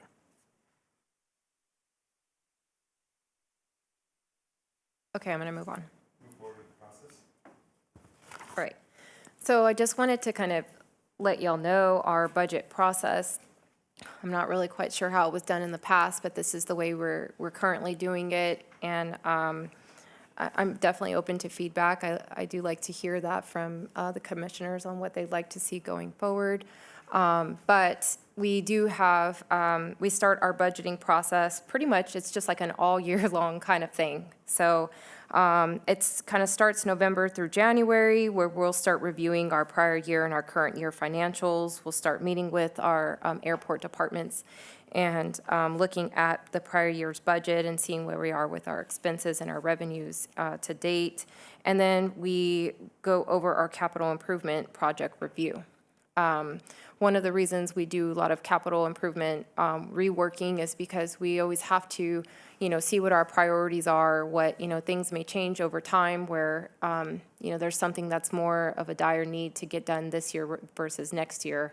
Or maybe we could push that down the road 2 or 3 years. And then we also have a 5-year plan that we work on for the FAA.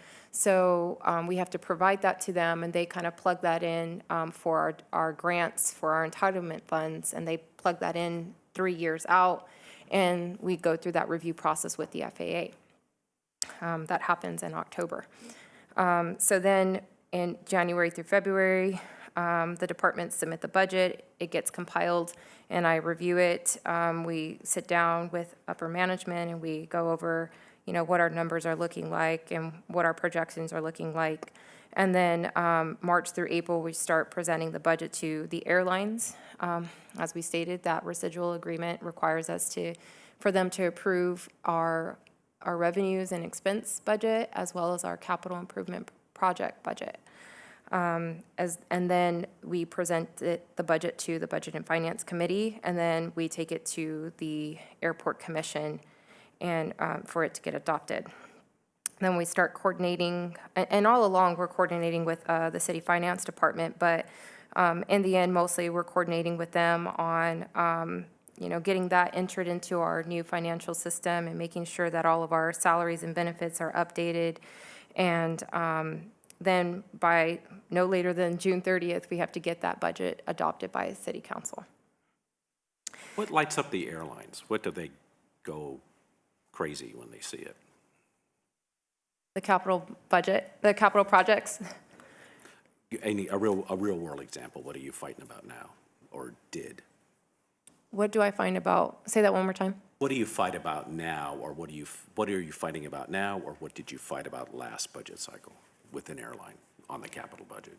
We haven't, at least since I've been here and Harry's been here, we haven't fought about anything with the capital budget. So they haven't rejected anything. There has been one.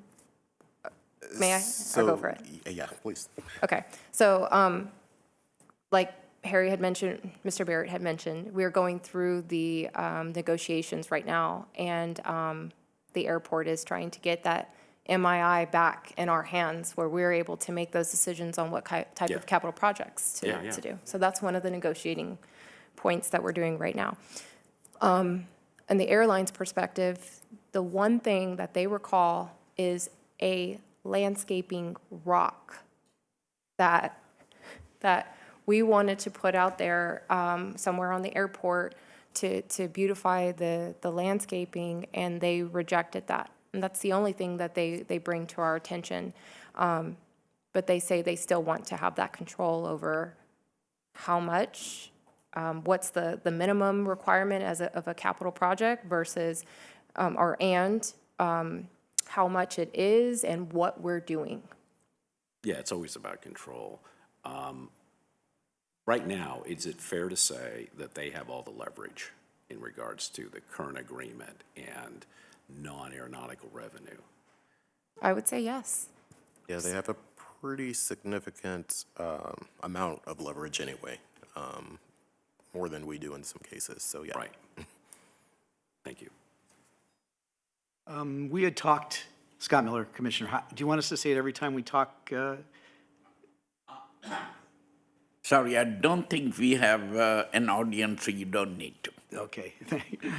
We had talked in the past about finances and unfortunately, or not unfortunately, bad choice of words, that we're a bit hobbled as an airport because you rely on the finance department of the city to get all of the information for the various kind of equations you need unless you do it on your own, kind of on the spreadsheets, which we see on a monthly basis. We were under the understanding that the new finance system would allow you to take control of that and that you would then be able to get the information and not necessarily have to rely on the finance department to get the types of information you needed or to be able to do types of things going on. I think two of us on the budget committee were a little dismayed after we talked to the assistant finance director here at the city that the finance project is not, the new computer system, the new finance system is not moving as fast as everyone contemplated and thought of. Is your thoughts of trying to take more control of the finance parts of the airport? And is there any thought in the near future, and, you know, Harry, you can comment as well, about, you know, taking on more of those roles that they do now and working to get more of that system implemented so that you can be more independent? Mm-hmm. I'll take that one. Okay. So as Teresa, city manager, mentioned earlier, there are sometimes efficiencies in sharing resources. So to the degree that we do have a backup in our finance department, it is helpful to the airport to have that support. That said, we recognize on the staff that there are some things that we could internally do to help facilitate their work.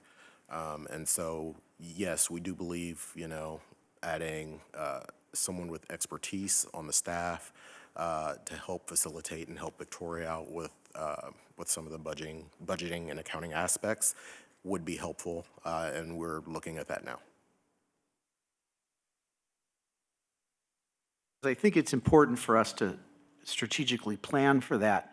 Having been part of a centralized finance department for many years, and then also, you know, you're at really the mercy a lot of times of the finance department and how fast they can get their systems together and their, so I would really encourage you all to work with them and take on as much as you possibly can. To be able to do that, because I think it's going to help Victoria a lot. Well, and the rest of the airport, but, you know, Victoria a lot in taking some controls of that and being able to use it, so. Is there an estimated time when this is going to be done so you can get what you need? So I think it's one, just learning the system, which definitely being involved with it for a little bit over a year and a half now, it's gotten a lot easier.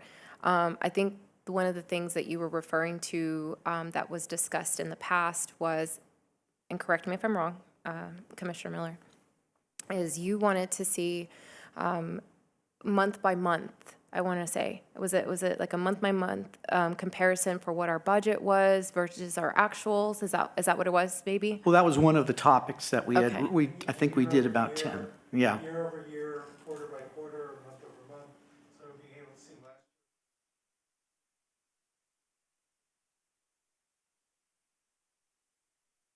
last month doesn't really give much insight as to what's going on. And so I think it's just extra formatting, and there's a way to do it. It just takes the extra time. Well, you've done a great job in doing that independently on Excel spreadsheets, but that's a that's a heroic effort. And it's a lot more work for you to have to do that. And I think the Budget Committee, and I'm not David's the chair, but I think we really wanted the Finance Department to give you what you needed in that, and like we said, they're behind. So I think there might be other ways, and we kind of talked about those in the Budget Committee, about maybe hiring a consultant to help you, because the computer system that they're using, the finance system, is not, it's a typical finance system that many cities use. It's not like a singular out there, and there's lots of consultants out there, so, but I don't want to get off the topic. So, you know, I think we really should push that. Commissioner Payne, maybe share with you that, you know, we used to have the finance director always be present at all our airport commissions prior to the COVID-19, and the commissioners that were there at the time knows it, that they answered all the questions. Hopefully at our next meeting, I'll request Nancy Pauley, our finance director, to come and join and answer some of these questions, especially the city embarked on a $3+ million centralized system for everything, and I know from every indication it's behind, and hopefully Nancy Pauley can give us some answers. Thank you, Mr. Chairman. I think it would be very helpful. Harry, would you be able to fund, and again, philosophically support, if she needed money to give you what you needed in reporting, would you be able to provide the funding to get the consultant? Yes. Have you done that in the past and she's rejected it, or hasn't been offered? No, I wouldn't say that. I think, you know, most of my colleagues and other departments know where I stand on, you know, staffing up the airport. I think the issue is, A, we had to do it in phases, because beyond just the need for a deep bench, you know, we've got spatial constraints, and how do you incorporate them into the industry, and how do you think through the process? But also, you know, it's when it comes to working with other departments, you know, figuring out that where that partnership should exist can be a challenge. Yeah. And so that takes a lot of time to talk through with other department heads and work through those issues. Thank you. Okay, thank you, Harry. Thank you, Ken. Thank you, Victoria. We're right on time. So we're going to take our 15-minute break now, and then we'll start promptly at 11:45.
Did everybody had a nice couple of minutes break? And while I'm on my break, Nancy Polly, our finance director, heard my comments, and she said that the reason I'm not attending any of the meetings was I was told not to attend.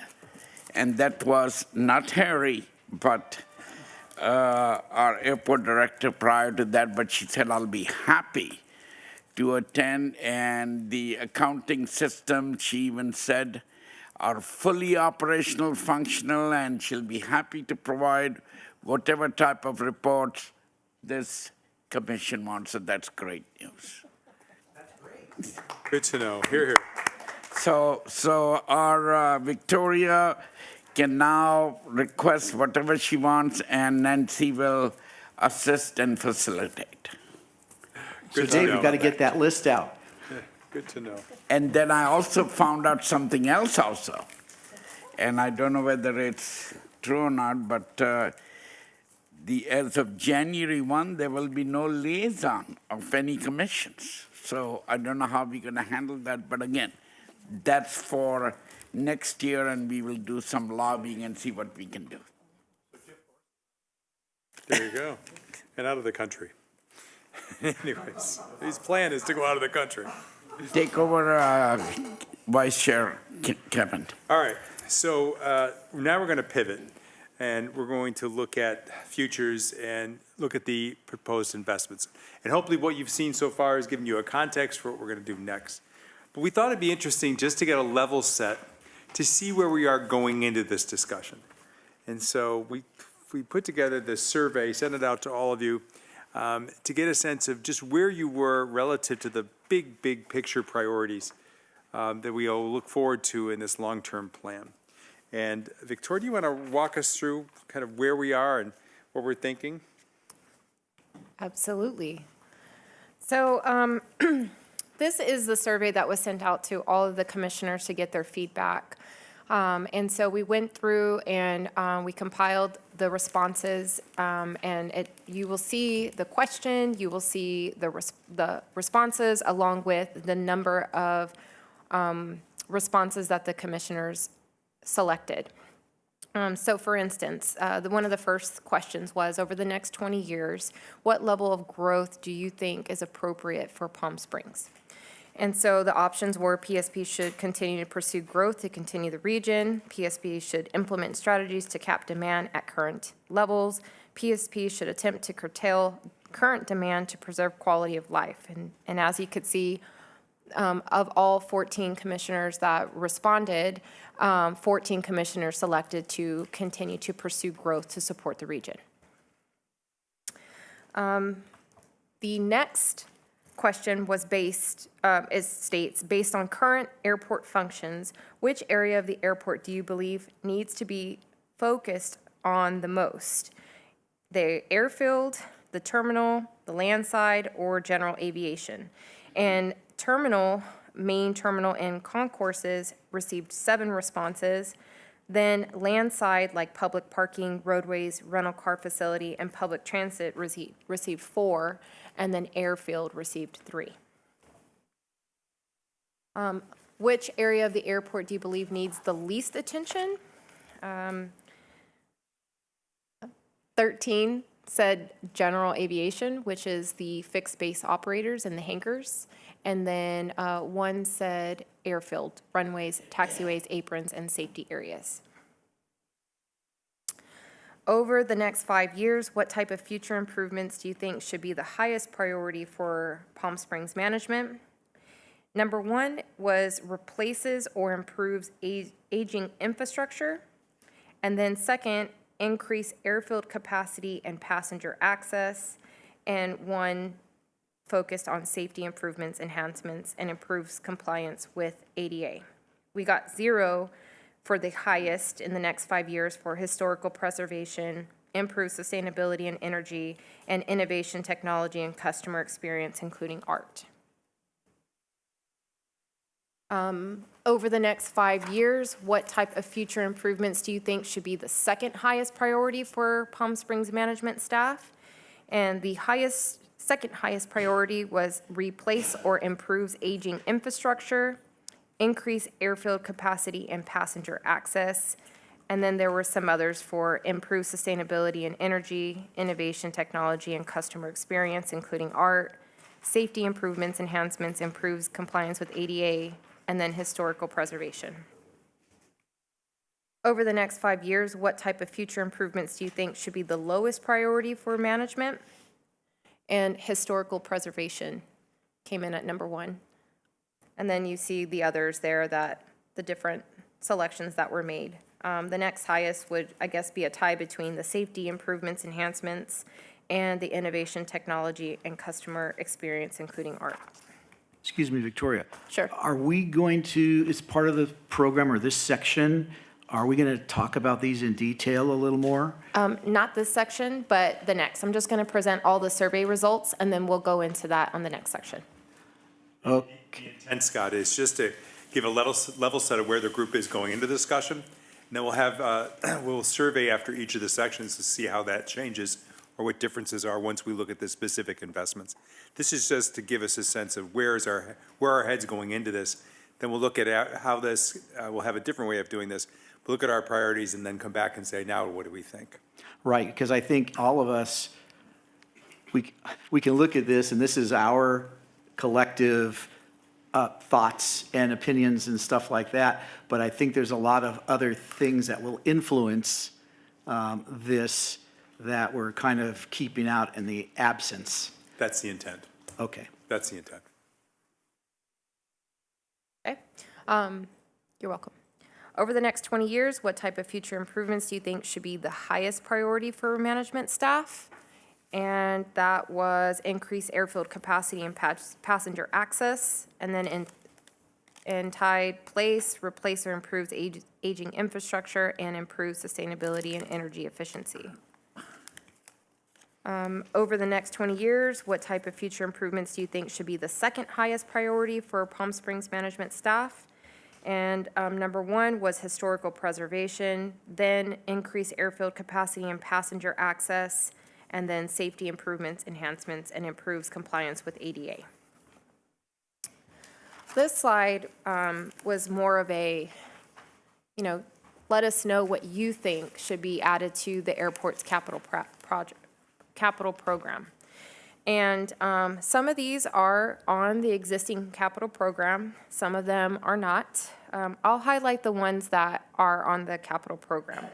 So the International Arrival Facility is on there, the main terminal renovations, the shade structures, the CONRAC, which is the Consolidated Rental Car Facility, preserve historical architecture, and then rehabilitation of roadways and signage. Those are all on the existing capital program. The additional terminal, you may not see it on there, but Harry had mentioned it earlier about a potential additional terminal. The marketing program with local residents and businesses.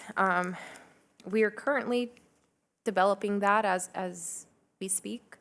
And then the underground passenger distribution system. And so that one I didn't see on our current capital improvement project, but that could be something that we keep in mind for later when we're in our discussions for CIP. Victoria, is this just a non-ranked list? So no bullet is more important than any other bullet in this list? I'm sorry. I was looking for who's talking. I couldn't see the mouth moving. Sorry, Commissioner Payne. Say that one more time. I was hiding. This bullet list is not prioritized. They're all equal weight. Correct. We did get 2 for the Consolidated Rental Car Facility. And then one person stated that they agree with the current projects that we have proposed. But you're right, it's not in order for priority. Okay. And then we also asked what would be the second project that you think should be added to the airport's capital program. And so the baggage handling system and the energy efficiency program, those are on there, as well as the arrivals wing expansion that would kind of, some of the projects are kind of in there, not specifically for the ticket wing area for ticket counters and queuing area maybe, but that could be If you think about it, it could be included with the terminal if you did a terminal expansion. We do have parking, not a two-level parking, so that's not something that's on our existing CIP, but we do have a covered solar parking that we have planned for future projects. And then innovation, technology, and customer experience to build a loyal customer base. And then the last question that we had was, what is your third project that you think should be added to the airport's capital project program? And I believe all of these are on our existing CIP program. Acquire land, the consolidated rental car facility, the international facility expansion, or an FIS, a parking structure, bathroom enhancement, preservation and rehab of historical structure of the airport. Any questions about the survey? So, just based on your summary, most of the things that people have said, and this is kind of a wish list, most of them are included in this 20-year plan or mentioned somewhere in the 20-year plan. So we're probably going in the right direction, at least in terms of individual suggestions or recommendations at this point. Were there any of these things that were just big surprises? I mean, the one for me was the tunnel. I think, Ken, you were the one who was advocating that. Were there any other big surprises that came out of this? No. All right.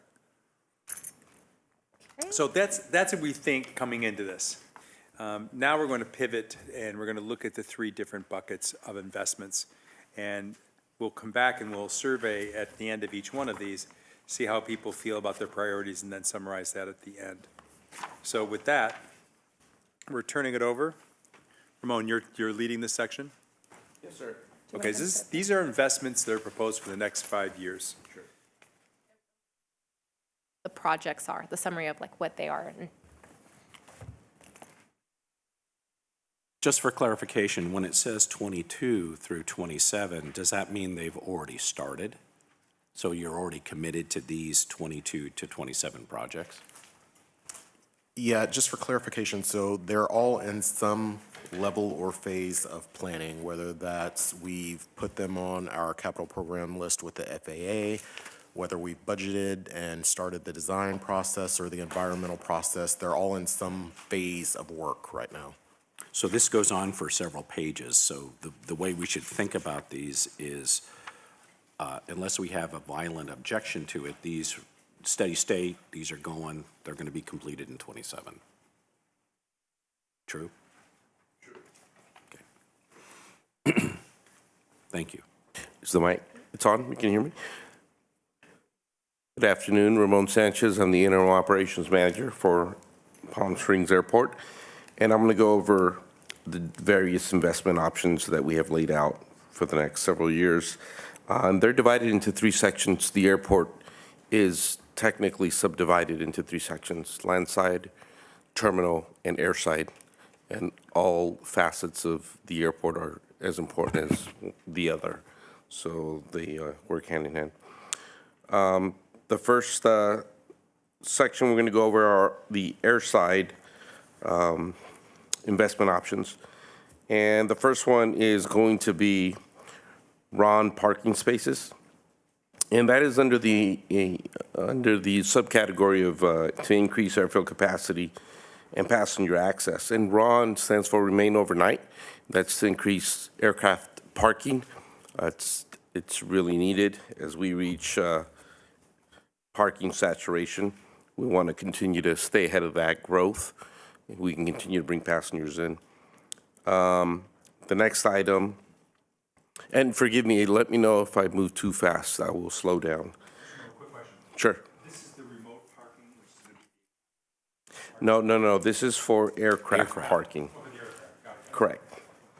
So if you recall on one of the diagrams, yeah, so for aircraft parking. So all of these items are going to be airside, which is going to be on the ramp side. I just wanted to ask if you could advance the slide on the Oh, display. sorry about that. Yeah. Ramon, I had a question on Ron. Are you losing revenue because you don't have this facility? So are people parking planes and there's revenue being lost? No. But what we're finding is the request for additional, we have had the luxury of not having to turn any airline away.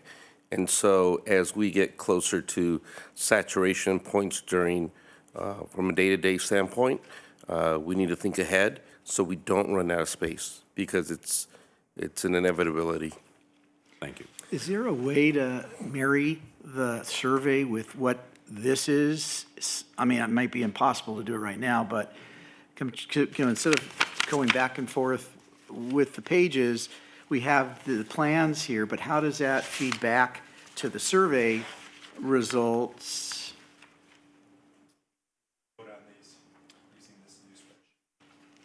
Okay. All right. May I ask a question? Is it possible we could have the presentations, then hold questions at the end of each section? Would that be easier? Would that be easier for you? Just bang through them? Sure. Yeah, we can do that. And just the first ones that we're going over are the air side, which is going to be everything beyond the terminal, but inside of our fence line of the property.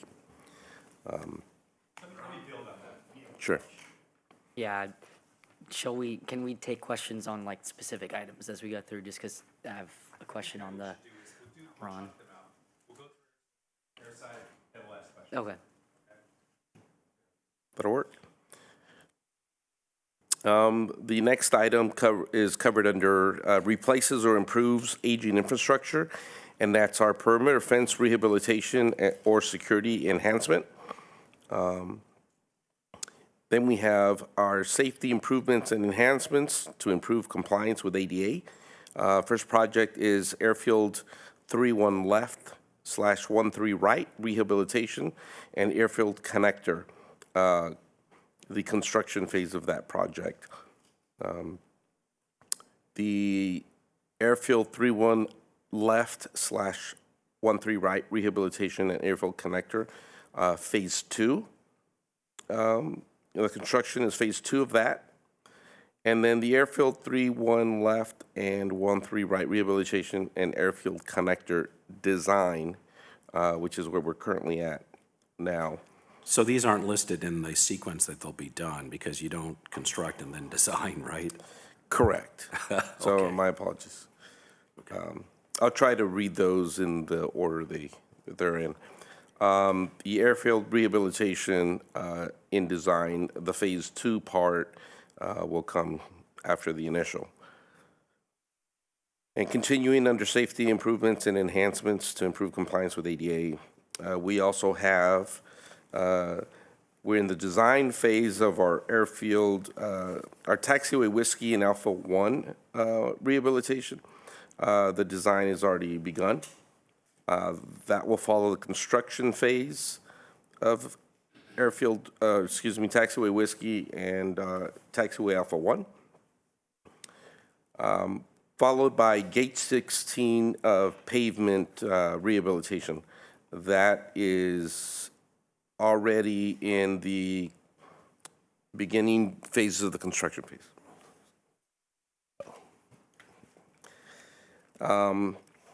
We have the hotspot mitigation, which the study is about to begin, followed by hotspot construction. And then we have our wildlife study. I'm sorry, could you talk about hotspot that Sure. is? Sure. Hotspot study is to identify any area of our airfield where, as it pertains to our ramps, our taxiways, our runways, that can mitigate any accidents or potential accidents from aircraft that are taxiing, landing, or departing. We are continuously looking at areas to improve pilot confusion, or just in general, anybody that may have access to the surrounding area to avoid any accidents. Our sole goal is for passengers to arrive and depart our airport safely. So to add context to that, a hotspot, generally speaking, is where the geometry of the airfield in any way does not conform to the safety standards of the FAA that they prescribe.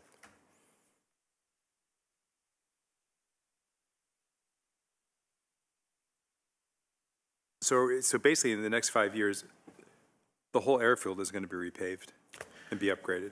Is that a accurate conclusion?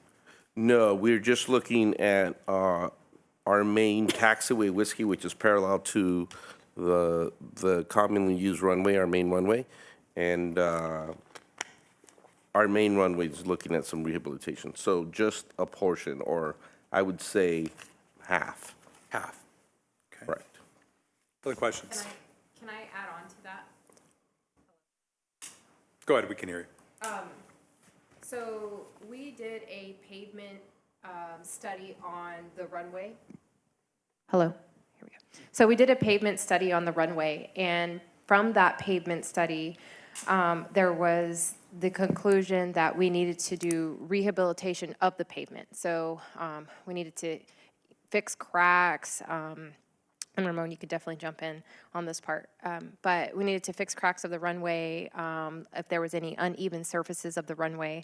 And so there was an index that they did the study on, and they had this index, and the index stated, these areas are of high priority, and so this is what we need to focus on. And so that's where those rehabilitations, and we're doing them in phases because of emissions. We don't want to have too much going into the environment with the type of work that we're doing. And so there, that we have 2 runways, and so we're doing just 2 sections of the runways. And one is Whiskey, and the other is Alpha 1. And then there's another section of the runway, the 3-1 left and 1-3 right, that we're working on. So those were based off of a study that was conducted, and now we're just fulfilling that obligation based off of that study. And then to better give you an understanding, these 2 sections of our airfield are the primarily used sections of the commercial aircraft. So they're the most frequently used. So they get that pavement gets a lot of use. Question, similar size regional airports, especially in Europe, that are pressed for space, they use the RON spaces as a flex space for remote boarding. But then, of course, you have to worry about jet blast from passing aircraft, things like that. All has to be taken into context. Is there any conceptualization or ideas to utilize those additional spaces for both RONs and remote boarding? So for high demand times of the year. Sure. Yes, so one of our requests in our AIP, you may see it on your sheet, was for 6 zero-emission buses. Part of that was for landside use, for remote parking and employee parking. The other part was just in case we needed it for airfield use. I was just hoping that you could speak to the consequences if we were to have to turn away an airline from the overnight parking. Well, they have obviously, revenue implications, but the FAA basically says we need to figure it out for all intents and purposes in general. But obviously, capacity constraints, we're limited to the space that we have to park aircraft. And so we're cognizant of that, and we're trying to stay ahead of it so that we can continue to grow. So, but yeah, revenue loss is definitely part of not having the ability to park aircraft. And just for additional context on that, there are very few situations where the airport can turn away an airline or aircraft from even using the airport or facility, and usually they revolve around safety, not capacity. Yeah, I have a question about the hotspot mitigation. So it's almost $3 million there, which I take to mean we have some known hotspot issues, even though we're doing a study. Are there known hotspot issues that we need to deal with, and can you elaborate on those? Actually, I'll let Ramon elaborate on those, yeah. Well, we have had hotspots identified. We annually evaluate our airfield with the FAA, and there are some that are identified based on a number of reported pilot deviations, as they're called, without having had anything occur on the safety side of things. these numbers are recorded and reported to the FAA, and on an annual basis, we assess, we evaluate. And so there are some things that can be done to increase the visibility of say, a 90-degree turn from one part of our ramp onto a taxiway, with signage, lighting, markings, things of that nature to help pilots and/or anybody that might have access to access these areas and mitigate any type of incident. But yeah, we have some high traffic areas, and the higher the traffic, the higher likelihood or the possibility of something to occur, be a human error. Okay, this, again, like I said earlier, this is, to the best of my frail recollection, the first time in 3 years I think I've heard about hotspot issues at the airport, and I would like to suggest that we have at least a semi-annual report to the commission on hotspot matters so that we're informed about them, and the city isn't, the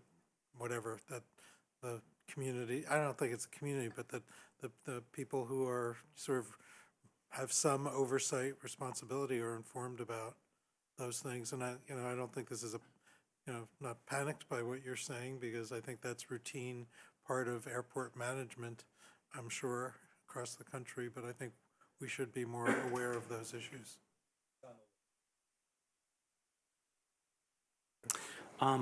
I did a quick sum of these, and it's about $40 million plus or minus for the land side.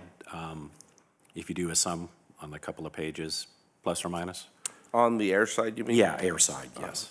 Yes, that's correct. And back to the earlier statement, these are already in process. It sounds like you need to do it from a compliance or perhaps an insurance or a risk management perspective. These are there is nothing here that's optional, correct?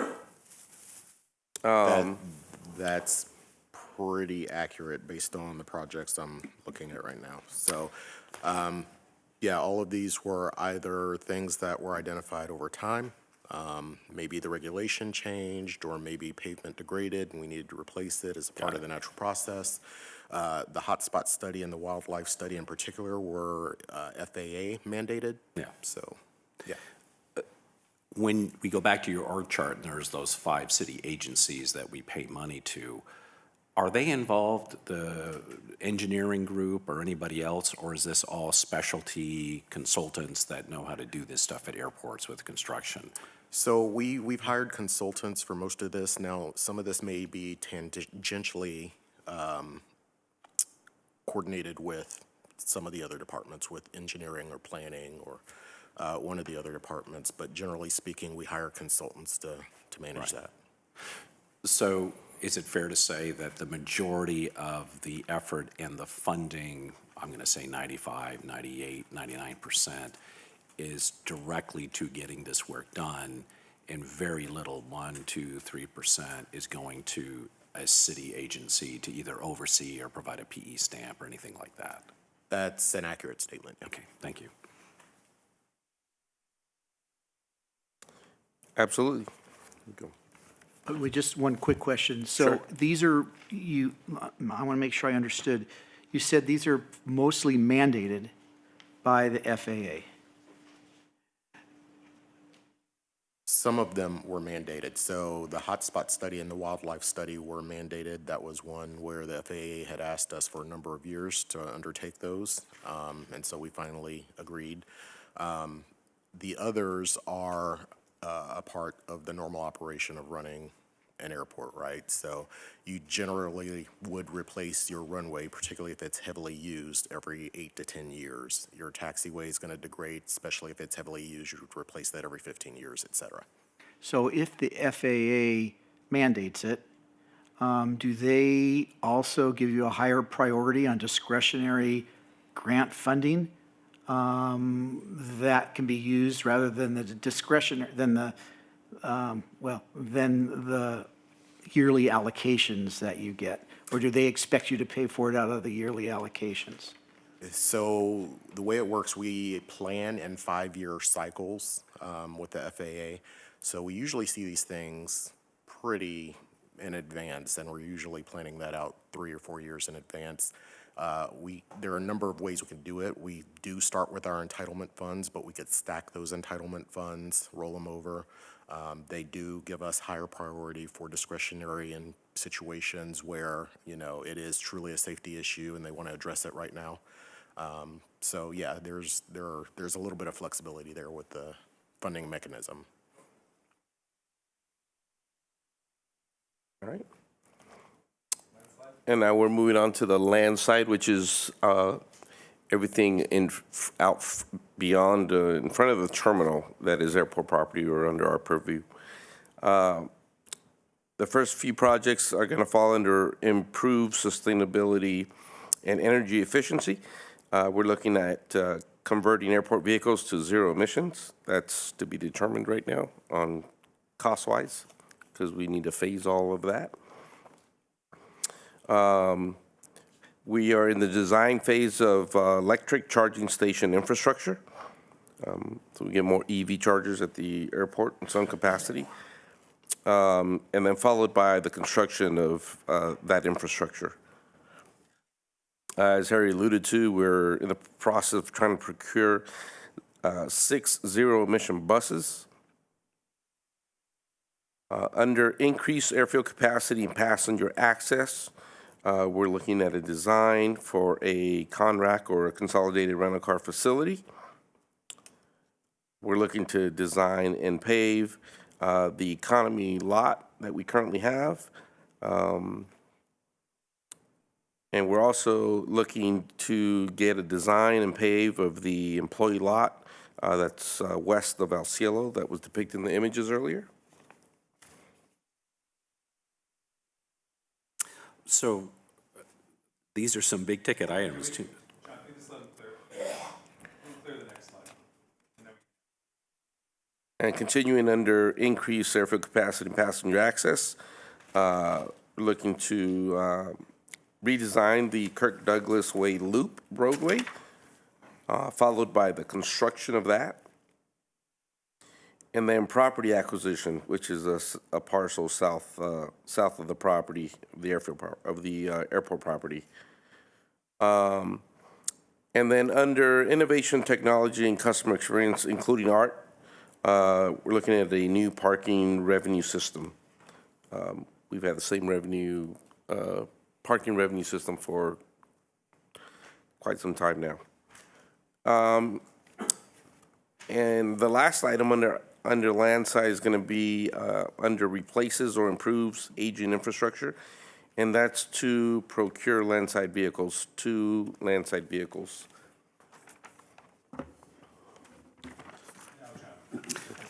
So there's large ticket items here. I mean, when you total it up, it's about 360 million, I think, if my math is right, or 260. Could you speak up, please? Sure, sure. When you sum it up, it's about 260 million, most of it coming out of the CONRAC.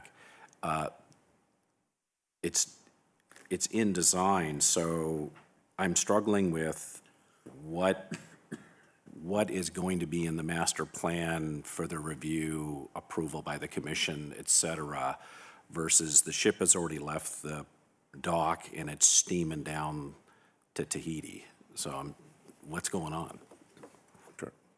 So the CONRAC specifically was one where it went to concept design and was, you know, when COVID-19 kind of took off in 2020, there was a decision made to stall that project. Since we have somewhat recovered from the pandemic, we've continued to make a strategic decision to stall that project. And the reason was because of some of the things that I mentioned early on in the presentation. And that was involving where do you put a cargo facility, where do you put an FIS, where do you put all these other things that we're trying to entertain that are competing with the CONRAC. So while we have it on the capital program, right now it is not actively being designed. That's going to be captured in the master plan process. The other side of that is the CONRAC would be funded completely separately of what our airfield, what falls in our airfield and our terminal coffers. So we charge a CFC for the CONRAC, whereas typically anything on the airfield or in the terminal, we're leveraging AIP funds, non-aeronautical revenues, concessions revenues, et cetera, et cetera. So I guess my parking lot request, Kevin, would be maybe a little more clarity in the next rev of the slide so we know what's actively being worked and we're going to do, like the air side that we just talked about, versus some of these land side initiatives. Sure. That'd be helpful, because we get lost on where are you in what phase and what's been committed to. So I'll rephrase in my language, tell me if I'm correct. I have a question for you. When this program was on the front burner, there was a needs analysis that was completed. And I remember Tom saying that if we gave everybody everything they wanted, it would be a 6-story facility. And there was a debate about splitting it up and having buses and everything else. Have you updated, or is that part of the thing, this process, to update the needs analysis to see what we need now? That's a fair assessment. Yeah, we would update that during the master plan process to understand what we would need now. Okay. Someone else had a question. Go ahead, Todd. EV charging. So I'm just curious, what does $4.4 million, how many EV chargers does that get you? Do we know that kind of granularity? Would this be over all future parking lots? And would they be revenue generating, or would the city pay for those? Because right now you currently don't have to pay anything to charge, but if you go to any of the casinos, you have to plug in, and there's a payment option. I think all the EV charging, well, I don't think we're going to have the capacity to generate revenue from any of the EV charging that we put. And included in that is EV charging in the public parking areas, as well as for ground equipment. As the industry changes, we have to try to accommodate for that as well, which is also... So that kind of moves between land side and air side? Correct. Okay. Correct. But it's all, the revenue generation is highly in the plan. And approximately how many charging units does this allow for? So short term right now, I think we're forecasting 40 or so, according to Jacob's last plan. I think it totaled 80 on both sides. Dual. So 40 EV chargers that are dual chargers with 80 spots. Any of them high-powered charging stations where you have a great opportunity to recoup great revenues? That was the intent, was to have some high-powered or I think there's called level 2 and level 3. 1, 2, and 3. Okay, and so we were going with the level 2s and level 3s. Reason being, currently in our city, we have only one. That is the high-powered, which is the Bank of America building. Yeah, I have 2 questions. The property acquisition, south parcel, what are we acquiring and for what? If you recall a little bit earlier in my slides, I mentioned that there were 2 identified locations for the CONRAC facility. One was the preferred, which was the land that was sold. That was the parcel that we had originally intended on acquiring. Given new information that had recently been purchased, we're on the fence about whether to continue to pursue that or not. If we do pursue it, then we would continue to budget for that. Okay. And can you go back to the prior slide?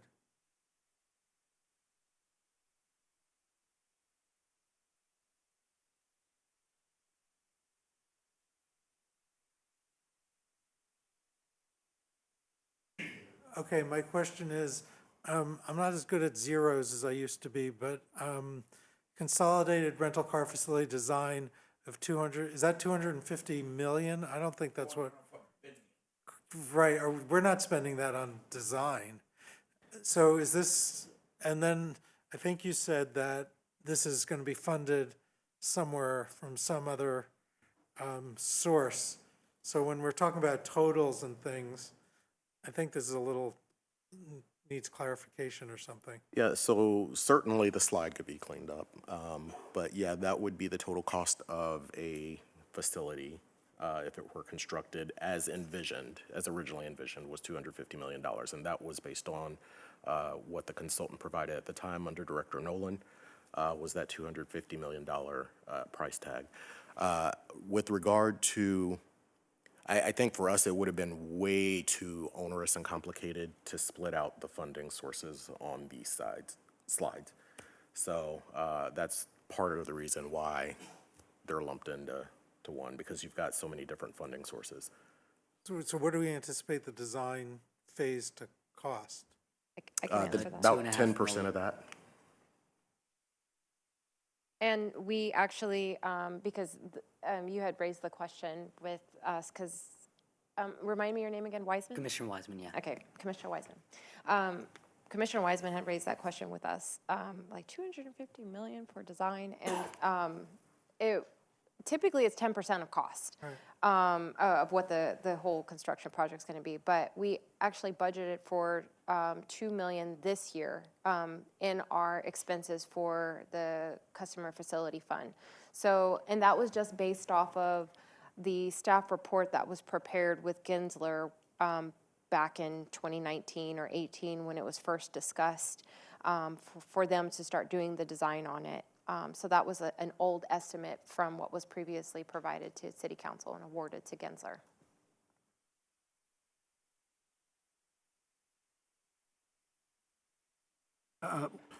No, well, I guess what some of us are kind of, it's a lot of money, 250 million.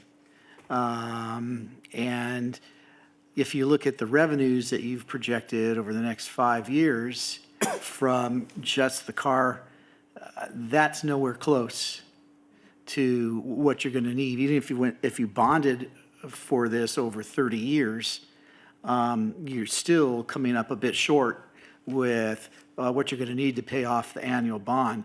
So I think, at least I'm choking on the fact that, and that's probably not an equivalent number now, because inflation has already eaten probably 25 to 30% into that number. And so I think it's going to be difficult for the commission to really prioritize, because if this becomes $450 million, there's just not revenues to be able to support that in the projections that, you know, you gave us for the future. Go ahead, Ken. So when these are done, the rental car agencies are very much involved because they're on the hook for it.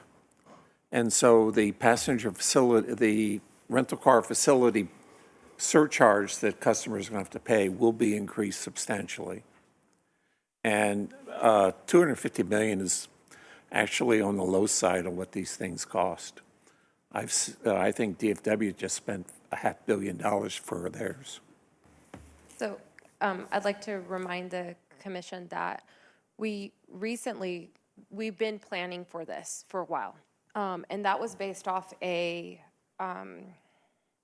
report, an analysis that Recondo prepared for the airport.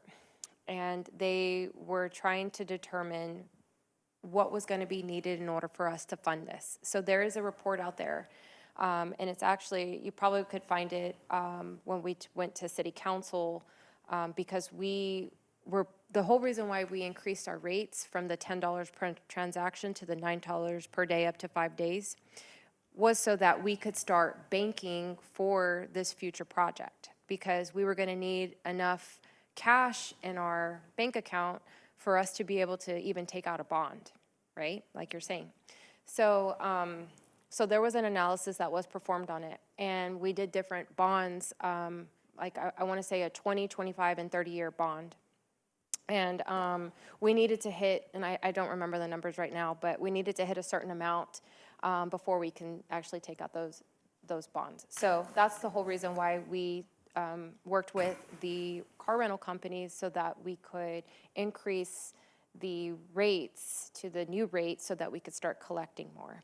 And which we're seeing, you know, it's working great for us right now, but we are going to need a little bit more time to beef up the reserves so that we can get to that number. And I'm sorry I don't have the information right now in front of me, but there is a report out there. It's a very detailed report. It goes through, it's probably 50 pages, and it discusses what we need to do for us to go through those 3 different funding options. And there was even like a defer for 5 or 6 years so we can get a lot of reserves so that we can actually fund half of it. There was a discussion about doing it in phases. There was also discussion about potentially doing like going through what the costs were and maybe cutting some things. So there was plans, and we've kind of been, the first step was increasing that CFC rate so we could start collecting more to beef up our account. And Victoria, how many total new spaces? For the proposed Conrac, I don't know the answer to that.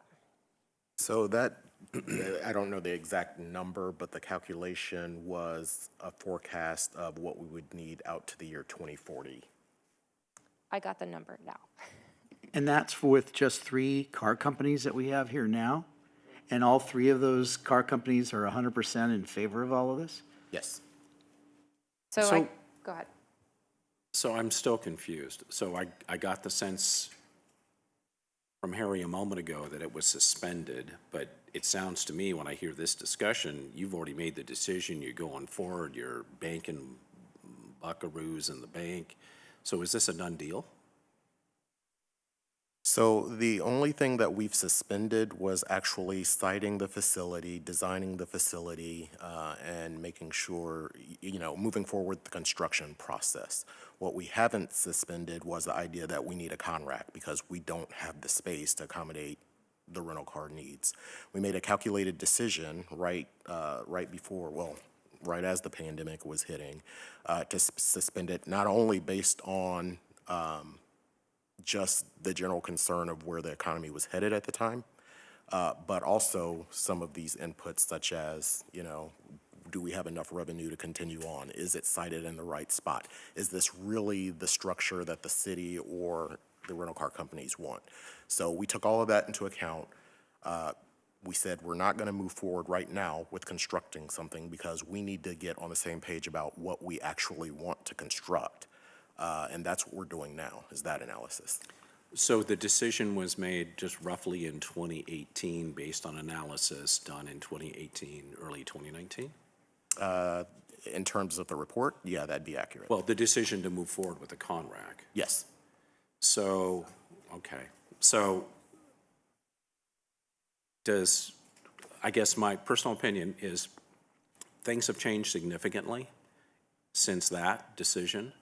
So it is a big chunk of change, and we are talking about a 20-year plan. I'm not certain we're going to get around the way we used to during the planning period that we're talking about. And speaking personally as just one commissioner, and I'd like to see the decision revisited, but if I'm the only guy wanting that, then fair, I'll step back. I was just wondering, Commissioner Hedrick, if Nice you... and loud, please. Oh, sorry. I was wondering, Commissioner Hedrick, if you might be able to speak to why generally these types of facilities are so expensive? Because my assumption would be that they're generally mostly pavement for parking the No, vehicles. there are multi-story parking garages which have, there is a reception area for all the rental car companies. That's pretty nice. The rental car offices are there. And then also all the maintenance and car washes and everything for, you know, taking in the cars, getting them prepped and getting them ready to go out. They're pretty sizable facilities. And that's why the rental car companies are actively involved, and they're also on the hook for it. And the question I have is, I thought there's about $40 to $50 million already that we've banked for this facility? It's closer to 30 million. 30, okay. I know that there was money banked, but the $9 charge, if you compare it to what you pay elsewhere, we have a lot of room to increase that. So will this need to go back? Well, okay, I guess we'll talk about that when we talk about the specific project, because it probably needs to go back through us into the city council as well, I would imagine. Okay. And I guess my other question now, off the car, but the parking lots. I thought that was a good idea, whoever put in the idea of a 2-story parking structure. I'm not sure the feasibility of that. Has that ever been looked at, even in a kind of conceptual type of situation? As a matter of fact, so, and in combination with what we were just discussing was the CONRAC. So the idea at the time was, okay, how do we fund the CONRAC, potentially combine a CONRAC with a parking facility to do that? Oh, okay. I think the parking facility is going to be a lot more feasible construction-wise than a CONRAC. But, you know, I think that we should look at that. Now, I know there's some challenges with the topography around the airport and water tables and all sorts of things that you're going to have to deal with, because I'm not sure the FAA likes you going up. You know, so, you know, depending on, you know, where you're placing that, but I think that should definitely be looked at. I hate to spend $4, $5, $6, $7, $8 million on parking when we're trying to expand parking, which I know is a need right now, but then have to throw that money away, you know, if we decide, oh yeah, a 2-story is a much better deal. So I hope that, you know, we look at that, you know, before we spend too much more money on parking outside of what we're really trying to emergency do. Yeah, and not to belabor this point, I know we have some stuff to get through, but I think a lot of that will come in the master planning process. Those decisions will be made. You know, master plans tend to have a habit of bringing that stuff together.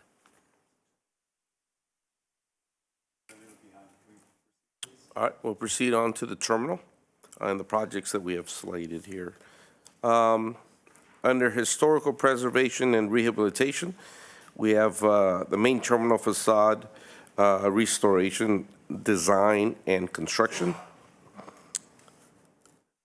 Under improving sustainability and energy efficiency, becoming 100% fully sustainable. Under increase airfield capacity and passenger access, we have to increase airline belly cargo.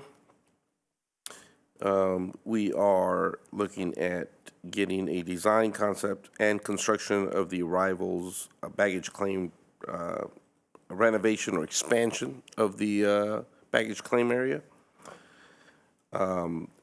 Designing and constructing baggage handling system, and part of that would include a terminal building expansion. Common use is in terminal upgrades and IT. That's in it's already beyond its design. We're in the process of getting that implemented. We're just waiting now for the hardware so we can begin the phasing of that, and that will help us with accommodating airlines and give us flexibility. We're looking at a design for an FIS, as stated before. Continuing under increased airfield capacity and passenger access. The construction of an FIS, or a federal inspection station. We're looking at a main terminal expansion, which would be to construct for bag screening and additional TSA checkpoint. We have a master plan and GIS study. We have a new terminal expansion and construction. We have the design and construction of an outbound baggage handling system and passenger screening facility expansion. Design and construct outbound baggage handling system inline system replacement. Under innovation, technology, and customer experience, including art, we have concession space master plan. We'll advise on that.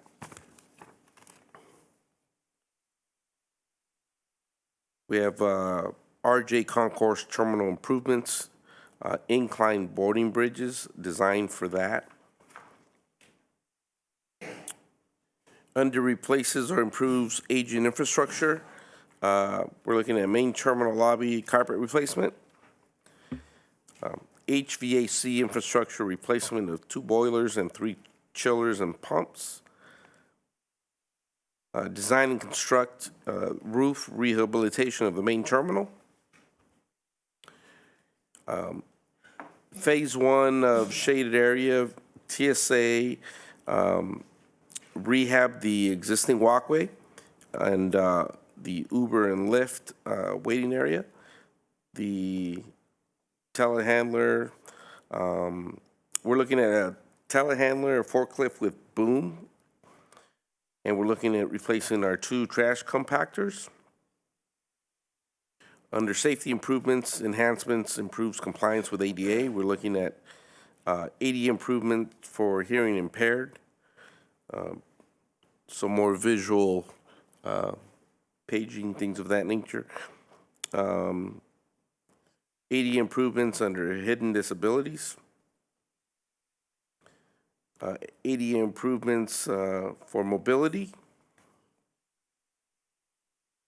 ADA improvements for sensory calming. ADA improvements for sight impaired. Conveyance replacement, we need to replace our 3 elevators and our 2 escalators. Procure a 3,000-gallon ARF truck, fire department. Restroom capacity and ADA renovations. And then phase 2 for shaded areas over the Santa Rosa and adjacent seating.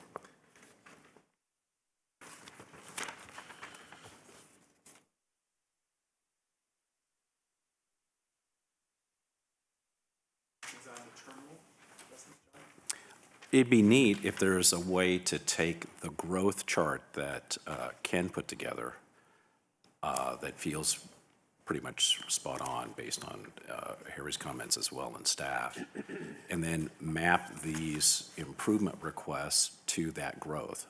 So the title is 2227, and what I'd love to better understand is what's the window that you need to start and stop these things and bring them up online based on that anticipated growth.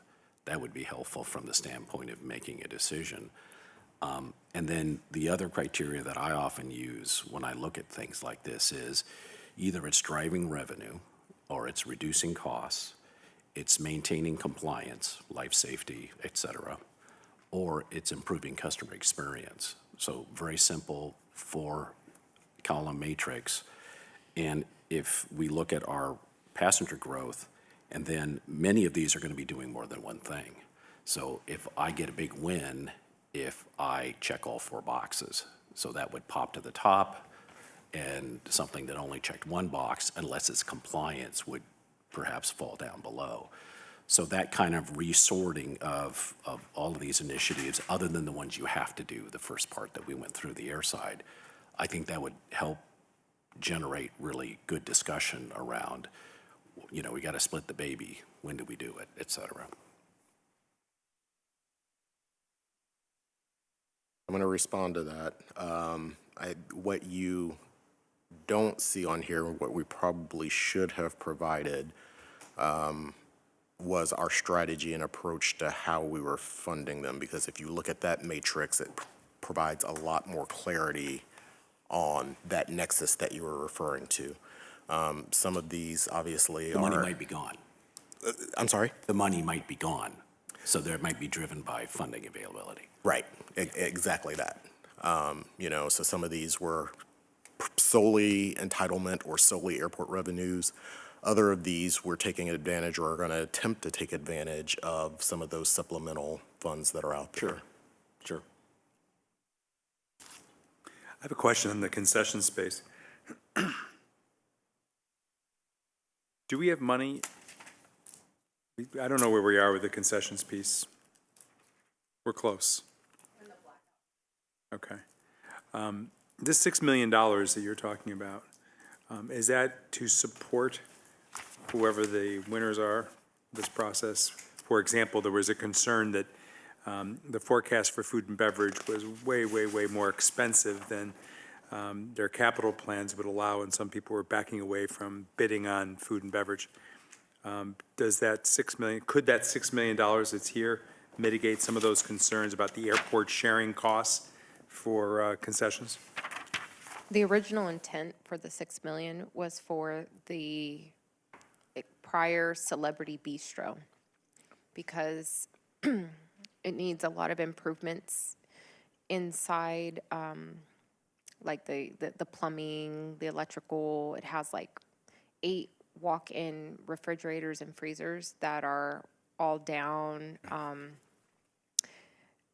A lot of roof work, groundwork, flooring work, and not just aesthetics, not to make it look pretty, just to get it operational and functioning. And it's probably one of the biggest locations compared to all of the other locations at the airport, even on the retail side. So it's the largest site. So that was just getting it up to back to being operational for concessionaire to be able to come in.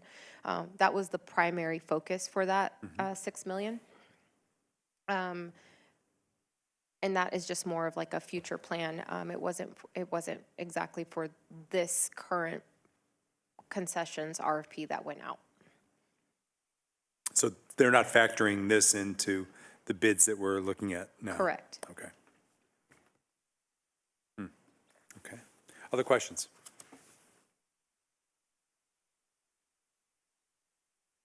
The rest of this seems pretty straightforward. Yeah. There was one comment that was made about using the carpet in the main terminal and what the flooring is underneath those carpets. Do we know what the flooring is? Is it the original flooring that was? Not definitively, but we believe there is terrazzo under the carpet.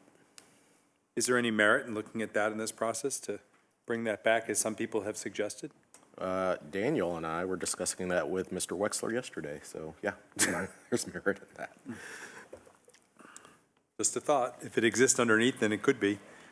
I Just a believe thought. I've seen vintage pictures of it. I believe there's a logo or some design in the center too. Is that right? Yeah, it's around the terrazzo. Other than aesthetics, it comes down to operational maintenance, right? Carpets are more expensive, but it's quieter. Terrazzo, lower maintenance, but it's noisier. Interesting. All right, any other questions on the terminal? We good? All right, so I'll see if this is going to work or not.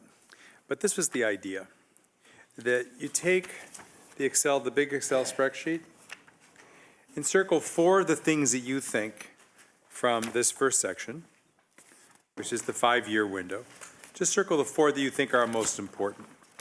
4 individual line items. Yep, 4 line items you think are most important. And then we're just going to collect them and just see if, what we agree. Perspective of cost?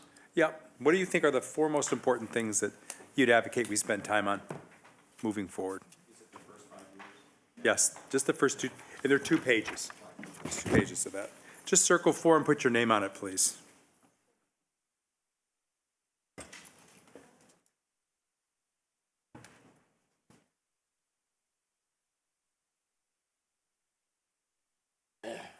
Question for clarification. When we say airfield capacity and passenger access, one to me is a landside thing and one is an airside thing. Are we putting the 2 together when it comes to that as a definition? Passenger access? Yes, so think of it capacity holistically. Across the board. all 3 categories. Okay, Correct. Thank you. But some of these are really mandatory, so do we If they're really? going to happen, they're mandatory. I wouldn't make that as a priority because it's going to happen anyways. But are there Okay. other things that we think we should be paying Okay, so attention that's, to? okay, It's that's important a to very us. needed, okay. I'm sorry I didn't make that clear enough here.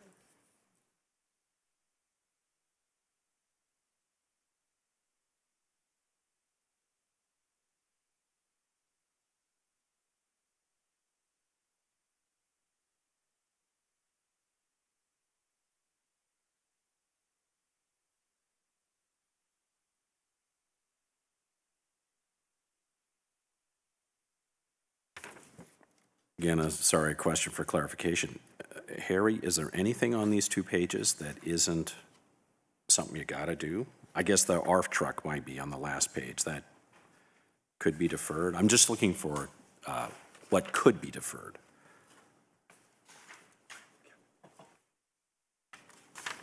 Most of what is on here are things that are Got to do. required. Okay.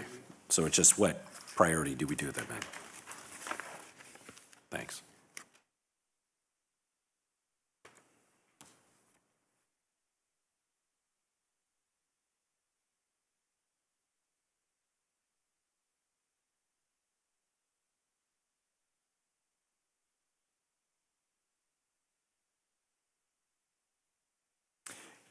And Christina, if you're hearing, why don't you come on and you can collect these and we'll process accordingly. I'll be right there. Thanks.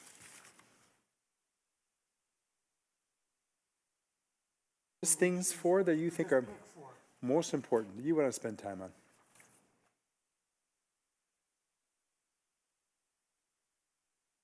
I mean, Kevin, if we're going to choose a construction of one, would then the design kind of go together? Yes, Okay. exactly. Exactly.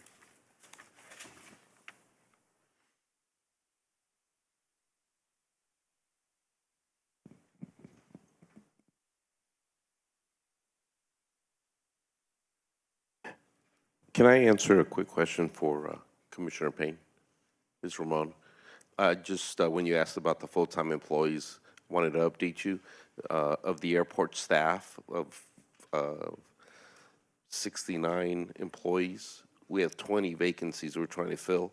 I think we have 4 or 5 that are currently going through the process of getting fully hired, but we're still trying to hire an additional 15 to get us to where we're allocated.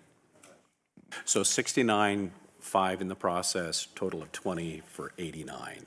And that's you're done, and you're done at 89. for now. 79, and that doesn't include fire or PD, that's just Right. airport, correct. Got it, thank you. Okay, put your names on them and just hand them out to Christina. She's going to give us a sense of the totals a little later in our meeting. And I think, Victoria, we're ready. Now we're going to look at the 5 to 10 year window. Okay, so we're going to start with the, oh, Harry, can I take the?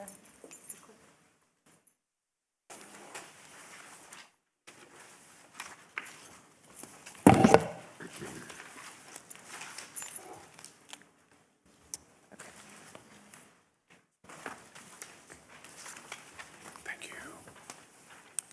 Okay, let's see.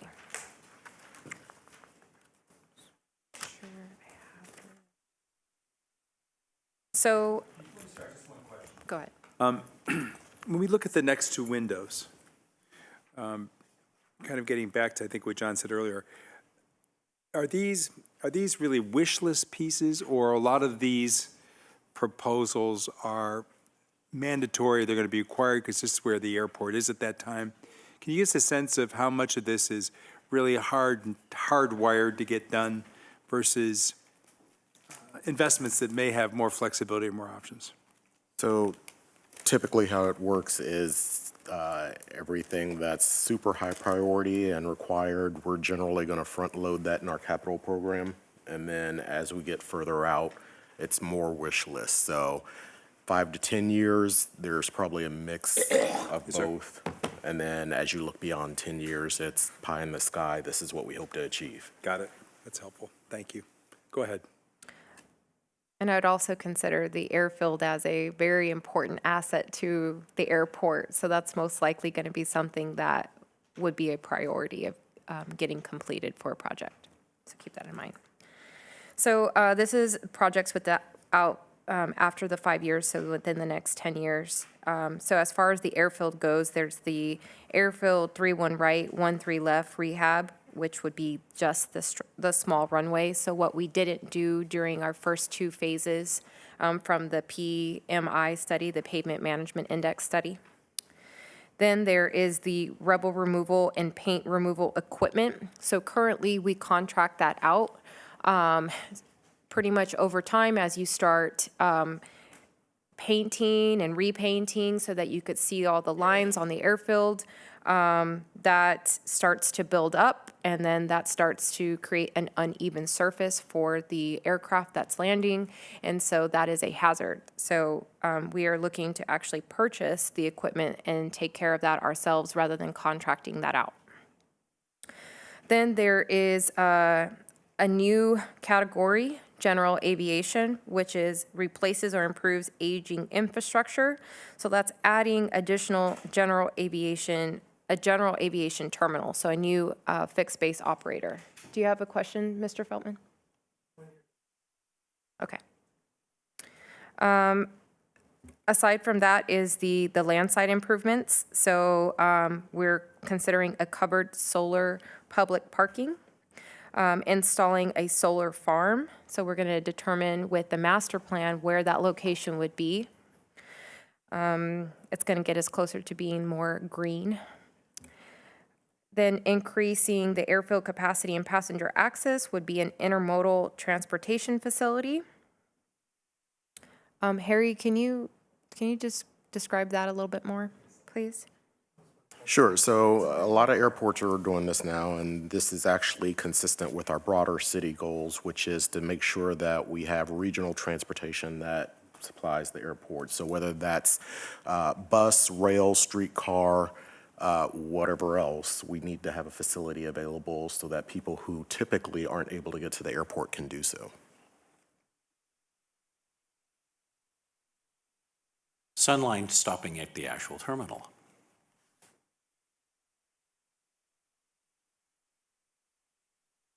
When we did our planning, when we had a meeting on our wish list, the intermodal was on the wish list.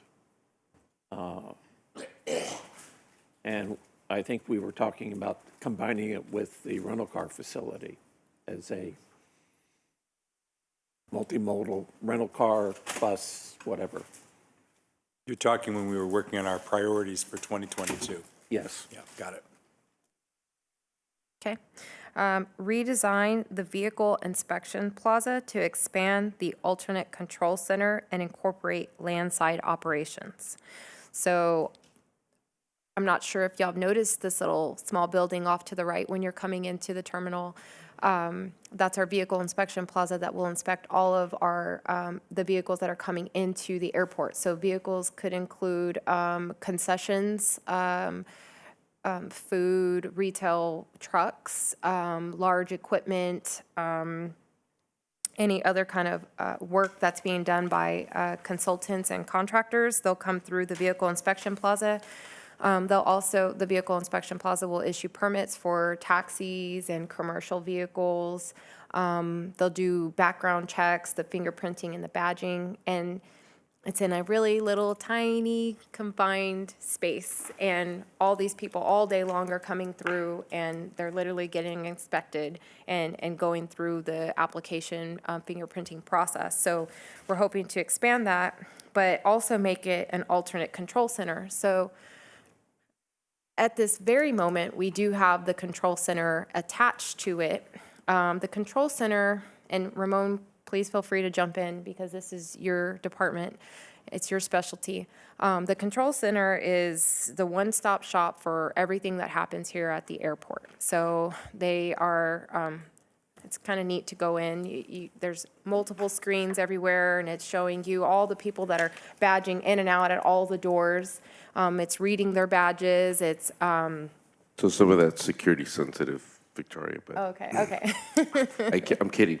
But Go just ahead, to go ahead. elaborate, it's the heartbeat of the airport. It's a combination of like a 911 call center along with, we oversee they're the employees who see everything that's going on the property, all the cameras, access. They also are the ones that conduct all the inspections of the pavement, the lighting systems, the airfield taxiways, all of the parking areas. They're on the property 24/7, so that control center is vital from a day-to-day operation speak. 2.5 mil. And then we also have incorporate the landside operations. And so what that means is, as Harry was saying earlier, we were considering, can we develop a landside operation division where we have our own landside management that's literally overseeing all of the parking, the public parking, the curbs, the commercial lanes.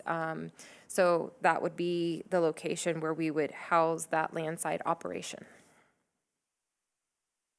Next is the main terminal access road crosswalk improvements. So that's definitely going to help with any kind of incidents that could occur. So that would help mitigate that. But it definitely would improve it. And then if we're going with our plan of having the 2 lanes being for one for being drop off, one for departures, one arrivals, then we'll need to kind of enhance that area there to make it better. And so that people can know that they're utilizing the crosswalk there so they see everything. A maintenance facility. So right now our maintenance is spread out. We have some maintenance supervisors that are in our administration office, and then we have some that are in a dungeon underneath the Bono concourse. So it would be nice to have all of our inventory all in one spot. We have it all inventoried. We know where we need to go for something, our product to fix whatever's broken, a door or whatever, and actually have all of our maintenance facility in one location, and they're able to, take care of all of our maintenance needs and have all the tools and resources that they need there. A conference and / meeting room.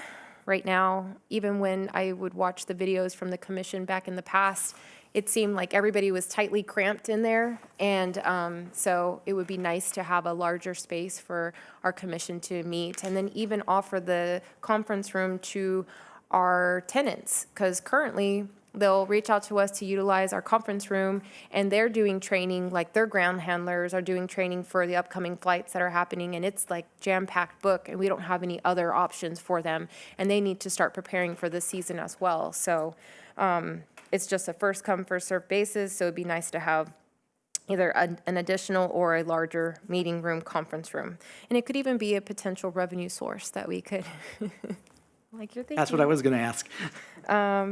And then a new ARF station that would be able to house, like we were trying to get an additional ARF truck so that we could, it would be above our index, but it would be necessary in case we have some of the ARF trucks go out of service. So an ARF station that would be able to accommodate that.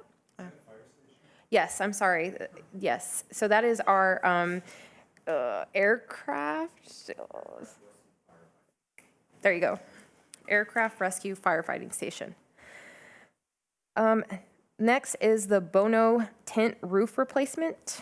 That is, we just have that in there. We had, actually Daniel was working with the shade structure company, and they said, this around 10 years from now, you guys are going to be needing to replace this tent. So that we just put it in there. Demo the dilapidated hangars and buildings. There's 3 of them. So I don't know if y'all, it's kind of like just did a Google area overview. There's a lot of space that we could potentially utilize.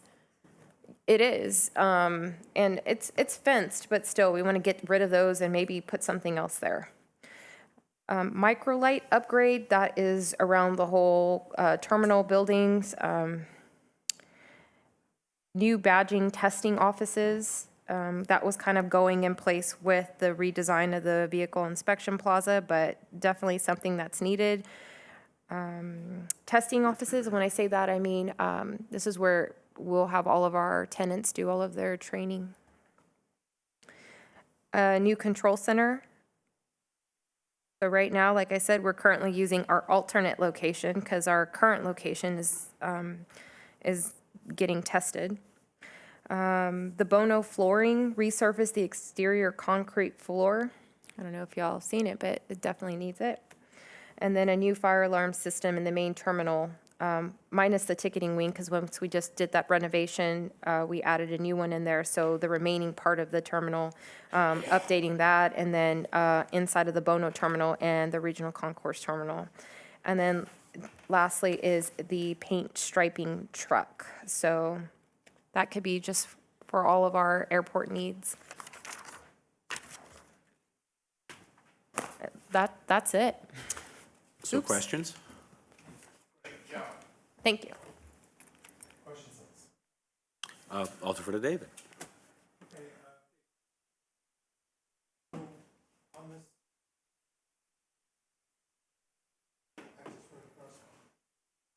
I've heard discussions at city council. We're gonna have every customer out crisscross.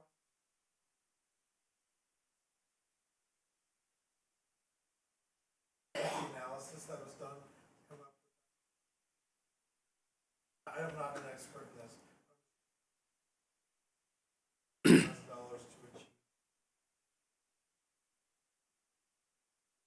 Just to clarify, I'm assuming, Victoria, this is just from the main terminal to the outer ring. I want to what say you're yes, talking about. that's correct. So it's just one crosswalk. Yeah, I understand. Well, there's, I okay, thank you for your feedback. We are buying a truck, paint striping trucks. I know, we'll just throw a little paint down, it'll be all fine. It'll be great, I'm sure. And then this intermodal transportation facility sounds to me a little bit like an unfunded mandate coming from wherever with this great aspirational thing that we're gonna have intermodal, blah, blah, blah.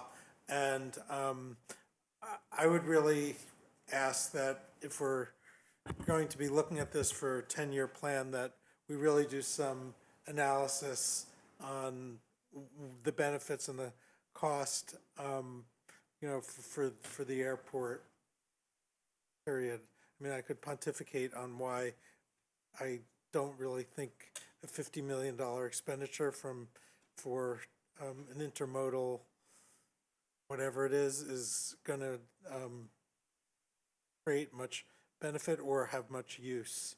I mean, Well, just to, but I'd like to see the analysis to justify it rather than it just being an opinion and a huge number. there are a lot of the grants coming from the state and from the federal government are looking at this issue because it's becoming a big deal. And so, while you might be right, I think what it does is that if you're being ranked on a list of one, discretionary funding for the United States government, and you're 1 to 35, you might go up more if you have plans for it as opposed to going down. I don't know I don't know what types of granting will you going forward with that, but that's how it's been explained to me in terms of why that's an important thing. But it should also be that people can easily get to an airport, without cars. There should be ways to get here without cars, and that's very I'd love to important. see the analysis. So you're right on both points, Commissioner Miller. So obviously the opportunity to supply additional transportation capacity for the region and reduce carbon emissions was one component of that at the city level, but absolutely a lot of the grants that we're seeing through the infrastructure bill are also ranking us, you get ranked higher for receipt of those funds based on some of these elements like an intermodal transportation facility and things like that.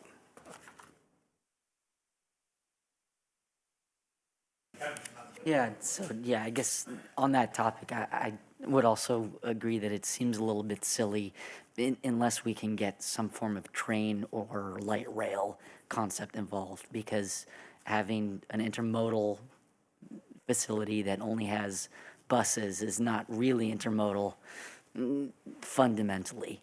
And it's based on the current rail service to Palm Springs, it seems like it's not a terribly high priority for Amtrak to be getting us trains passing through here. So I think we're kind of stuck between a rock and a hard place unless we can somehow get them to change their minds. I mean, we have arrivals and departures from Palm Springs train station at like 2 a.m. on Thursday and Sunday. I think it's a broader, to Scott's point, you're right when it comes to traditional transit, but I think if we step back and just say, can I get to the airport conveniently without a car? I think that's where we could be looking at intermodal. So it's not a lot of brick and mortar. It's, are there ways to get to the airport or to wherever I'm staying conveniently, safely, that doesn't require light rail or rail, because we're not going to have those, I agree. Yeah. But would include Sunline or the equivalent of Sunline, or even a private carrier, like a charter bus. So I agree we need the analysis, but I think it's worthy of the analysis, the effort to do the analysis. I would think that Sunline doesn't really require a $50 million facility to serve the airports. They do not, but I'll give you an example of what we're looking at internally. So right now, at least 3 of our airlines are indicating that as part of their airline connection, they're going to start busing operations to other airports where we typically wouldn't offer air service. That's a scenario where we would probably need some type of facility to accommodate that. Okay. Patricia? Turn your mic on. Thank you. I was looking at the section about the covered solar public parking, and I know it's good for comfort, for customer comfort, but for the $5 million, I want to ask the question of, does this impact ability to get grants that we're doing something solar or not? I mean, like a trade. It does not. It does not. Does not. Okay. I had to think through that, no. Thank you. A follow-on to that, have we done any studies that lead us to believe that if we did the right solar, we could provide free EV charging because it wouldn't cost us anything, or we could drop our SoCal bill by 20%? Is there any feeling that way over the next 5, 10, 15? We haven't done studies. That is something that we are working on. Part of our investment, on the horizon investment in terms of EV charging was working with SCC on grant funding, and that was one of their asks was, okay, have you done a study or analysis, to understand this a little bit better? And so that's on our radar, certainly, but it's not been done in the past. And would that also hopefully include, power storage so that at night you'd have a power bank around the airport that could run the airport in the event of an emergency or a brownout because SoCal dropped the ball? Yeah, ideally, we would plan for anything that would help us make us more sustainable. Fair enough. And then I'm curious, and maybe this is for Ramon, we live in a really hot place that's only getting hotter. I think I read during the heat wave a couple of weeks ago that some airports shut down because the airplane couldn't move. It got stuck in the asphalt. Is there, due to climate change, added expense for us when it comes to maintaining the taxiways and the runways because of climate change? Historically here, and I've been at this airport for better part of 27 years, our pavement has held up pretty well. However, over time, when we start looking at rehabilitating our ramp space, or when we increase our ramp space, we need to look at, instead of asphalt, concrete, just for longer lasting. Part of that has to do with the heat element, but In general, just we've held up well considering the heat that we've encountered here. Thank you.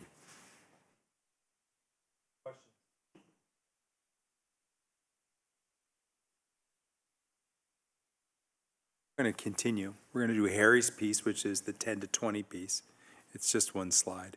We'll clear that, and then we'll take a break, and then we'll move towards dinner. So we are going to accelerate our schedule tonight.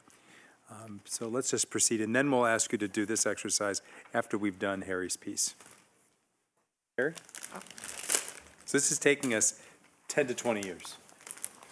All right, so if we look further out, it's really, really hard for the airport to plan for the eventualities beyond 10 years, other than those things that we know are going to take 10 years to build.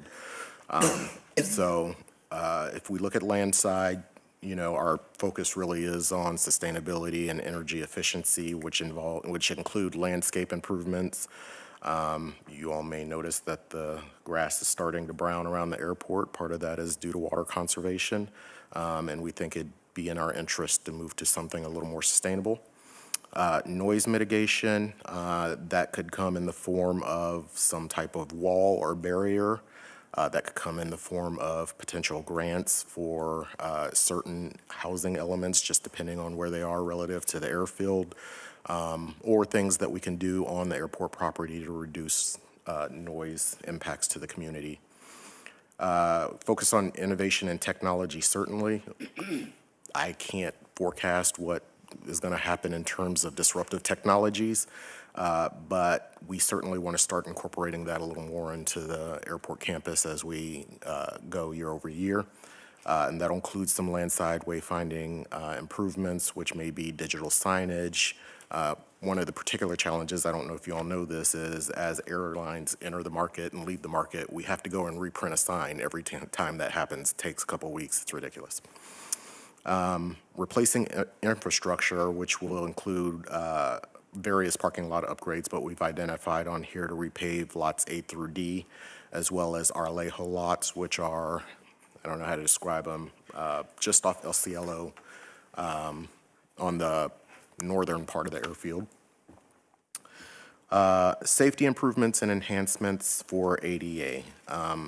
Again, it's one of those where, you know, compliance codes change constantly, and as they adapt, we adapt. So we'll try and incorporate that over time.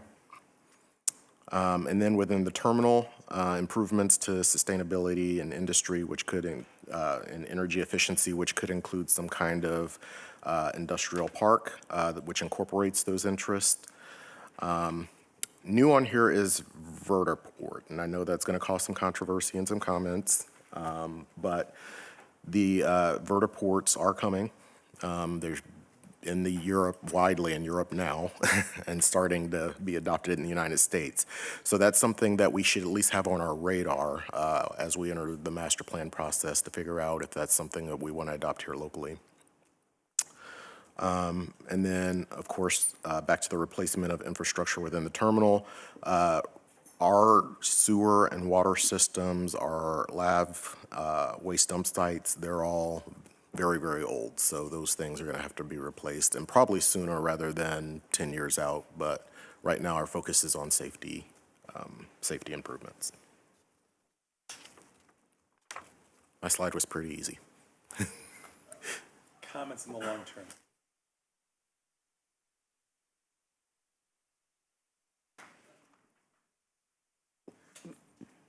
Would you mind just explaining the vertiport concept?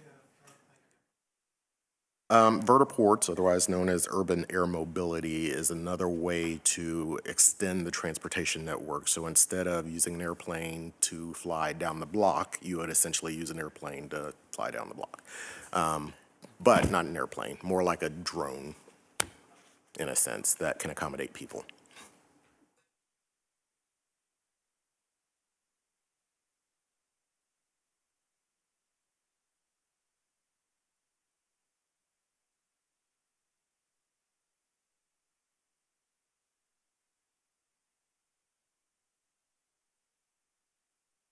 Helicopters, I guess that's in the same vein as what you're talking about, maybe? somewhat similar, but not exactly. I think it's more urban area versus, from here to LA. But maybe Daniel can speak to the helicopter thing because that's news to me. I hadn't heard that. I have not heard anything about helicopter service into LA. I know we do get requests for more service into LA, as far as like airplanes, but I haven't heard anything about a helicopter at least. Thank you. I was just going to say, a vertiport is for electric aircraft. So the new buzzword is Advanced Air Mobility, AAM. And so it's basically battery powered, eventually autonomous, but none of us are going to fly in those. That hold 5 to 6 people, air taxis that go up to about 150 miles. And so they charge here. There's a whole FAA group that's doing the design.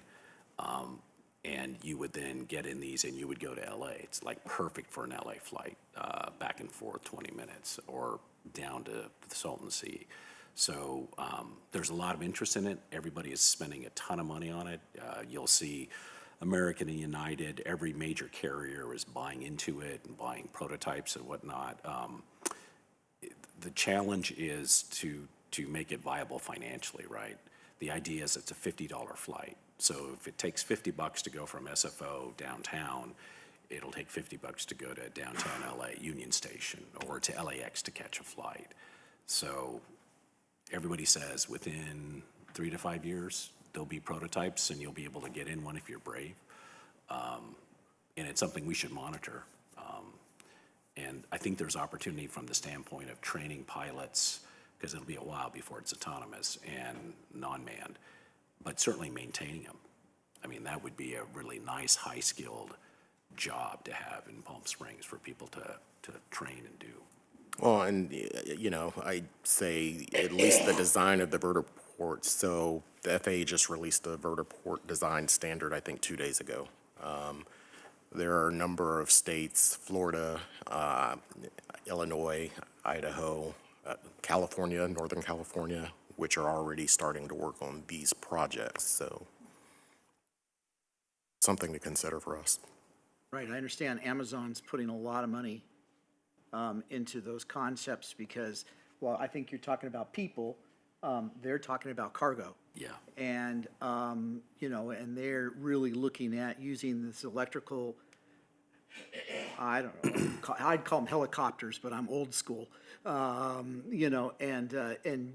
mean, moving a lot of cargo into those areas and then having, their cargo then shipped within that jurisdiction. So I think it's definitely something that we should definitely be planning, because I think they're putting in with other retailers $1 billion into just the concepts of these ideas. Absolutely. Yeah. And it's the future. The first Amazon cargo vertiport is just outside of Lodi up north, and they're testing now and flying them into the community. Yeah. Any other questions on the 10 to 20? Okay, so here's what I propose. Take the sheets, circle the ones you think are most important. Christina, come on in and collect those. 4. The top 4. And then I'm going to propose this, that we take 10 minutes to think about everything we've heard today and give everyone a chance to kind of summarize their thoughts. Have you thought about this? What do you think are the most important things we should talk about? Any reactions to this? And then we'll give everyone a chance to kind of give us their feedback, and then we'll wrap the meeting and head to dinner. So I think we've gone through the content. But I think it'd be interesting to get your feedback just about where this is going. And again, the focus of that would be for the long-term planning process. How else would we inform the process based on what we've seen today? So finish this, give this to Christina, and take a couple minutes to jot down a few points, and then we'll have a summary discussion. You?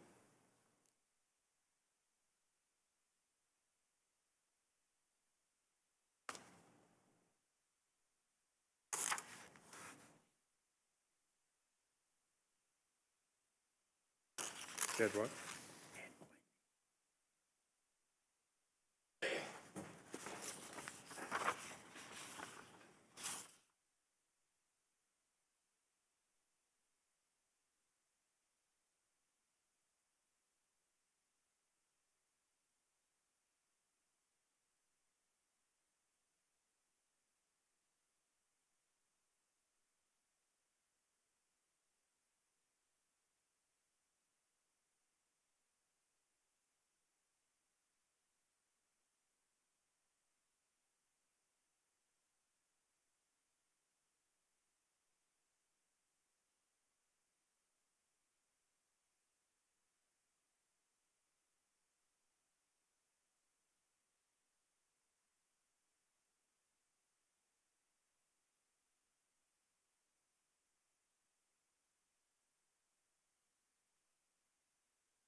No. Shall we do it? Okay. So we've listened to these plans, and we've talked about a lot of these issues. Our next step is to go into long-term planning. So I think that either your observations, your comments, suggestions, I'm going to scribe this, will just let us know what you think, and I'll start. So a couple observations. One, it's really obvious that the airlines have so much control over what happens here in the capital budget. So moving to this hybrid piece that you discussed today seems to me to be a real priority if we're going to have the flexibility to do what we need to do here. Because I'm not privy to all the specific examples of how the airlines have negotiated or not, or what they say yes to or not to, but it just seems like, we're having enormous success and huge growth in traffic. My expectation was, we're sitting on a pile of money, let's start investing in this airport. And then only to hear that, well, we have a whole other group of decision makers who can just take all the money back. And there's a lot of stuff we need to do at this airport. So that was I guess I knew that, but I didn't realize how significant an impact it has. So renegotiating that relationship seems to make a lot of sense to me. Another observation is, I'm not sure we're being creative enough in terms of the future of customer experience here. There's a lot of infrastructure, there's a lot of infrastructure-like investments that, many of them required, but, I just didn't hear enough about what are we going to do to really investments will make to really dazzle the customer experience here. Besides the wow that people get when they walk off the plane and they see the weather and they see the sky and they see the mountains, are we doing enough to think about how we're going to have a state-of-the-art customer experience moving forward? How do we invest in that? And then I also think I come away with a greater appreciation for the importance of building out your staff infrastructure.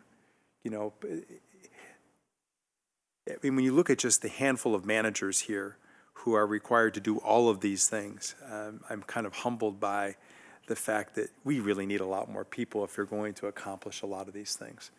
So again, we're having a lot of success. How does that translate into giving you the resources you need to make some of these things happen? So those are some of the observations I had in the discussion today, and some things that I think would be a priority if we move forward. David, let me go to you. What impressions or thoughts? I agree with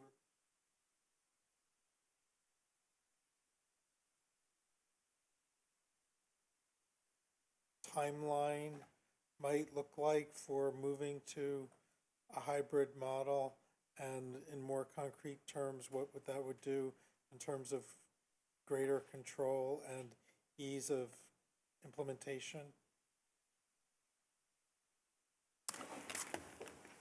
In a perfect world, if everything were to go smoothly, that timeline would happen by the end of this calendar year, with implementation for the fiscal year beginning next year, so July 1st of next year. That's in a perfect world. Beyond that, I can't really speak much to it. And do you have, I assume that requires some array of consultants and others who help manage that negotiation process. I mean, it's a fairly complex business transaction, I would imagine. And do we have that group of consultants on board and engaged at this point? We do.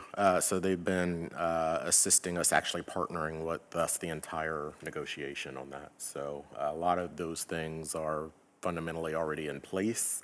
It's just the business deal that we're trying to square away now.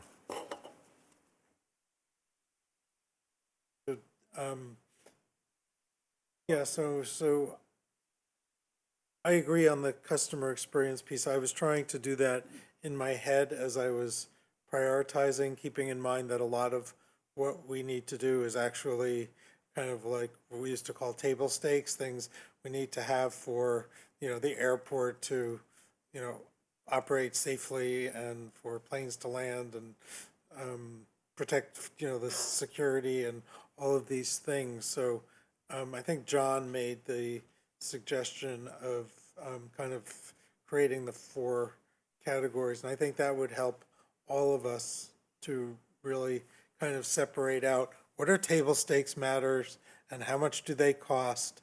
And I know there are a couple other categories, but in my head, the other one is the customer experience piece, and really look at how those customer experience those dollars that we're allocating to customer experience really play out, and how that will change how our customers experience the airport. And Or you said? So you're driving revenue. Sorry? You're driving revenue. You're doing something that will make revenue go up.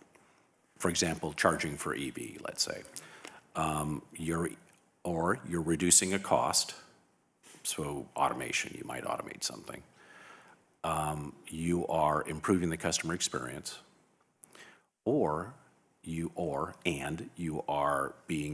maintaining compliance, or you're becoming compliant if you're out of compliance.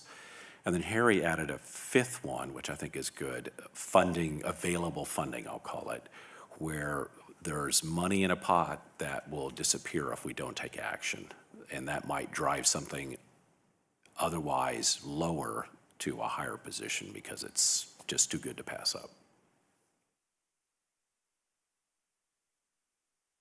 I think that's it. We move on. I took a 30,000 foot kind of view on the day, and it frankly, it underscored to me that this commission and the staff are not terribly far off in the things that we find important to us. So I was pleased to see a lot of the things that we had already talked about are incorporated into the master plan. I found the hybrid model something new today that was very interesting, and we want to make sure that we focus on. I also found it really interesting that we don't have anyone from the city sitting on here as a liaison, and I can't impress upon this group the importance of having somebody from the city to be a liaison or to have that open line of communication between this commission and the city. It also tells me that this staff, we have a really, really dedicated and smart airport staff, and I appreciate all of the work that went into it today.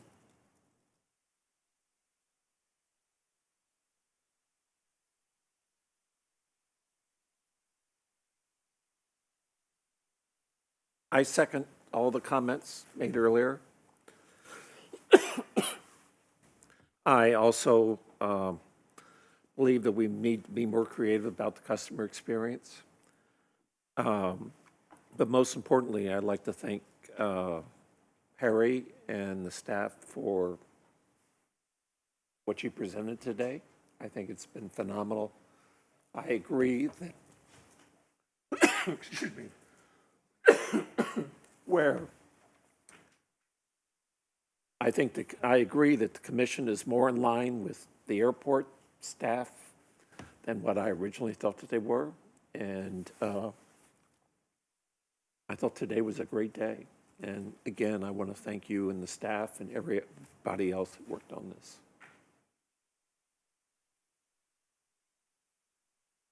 I have to third everything that everyone said today.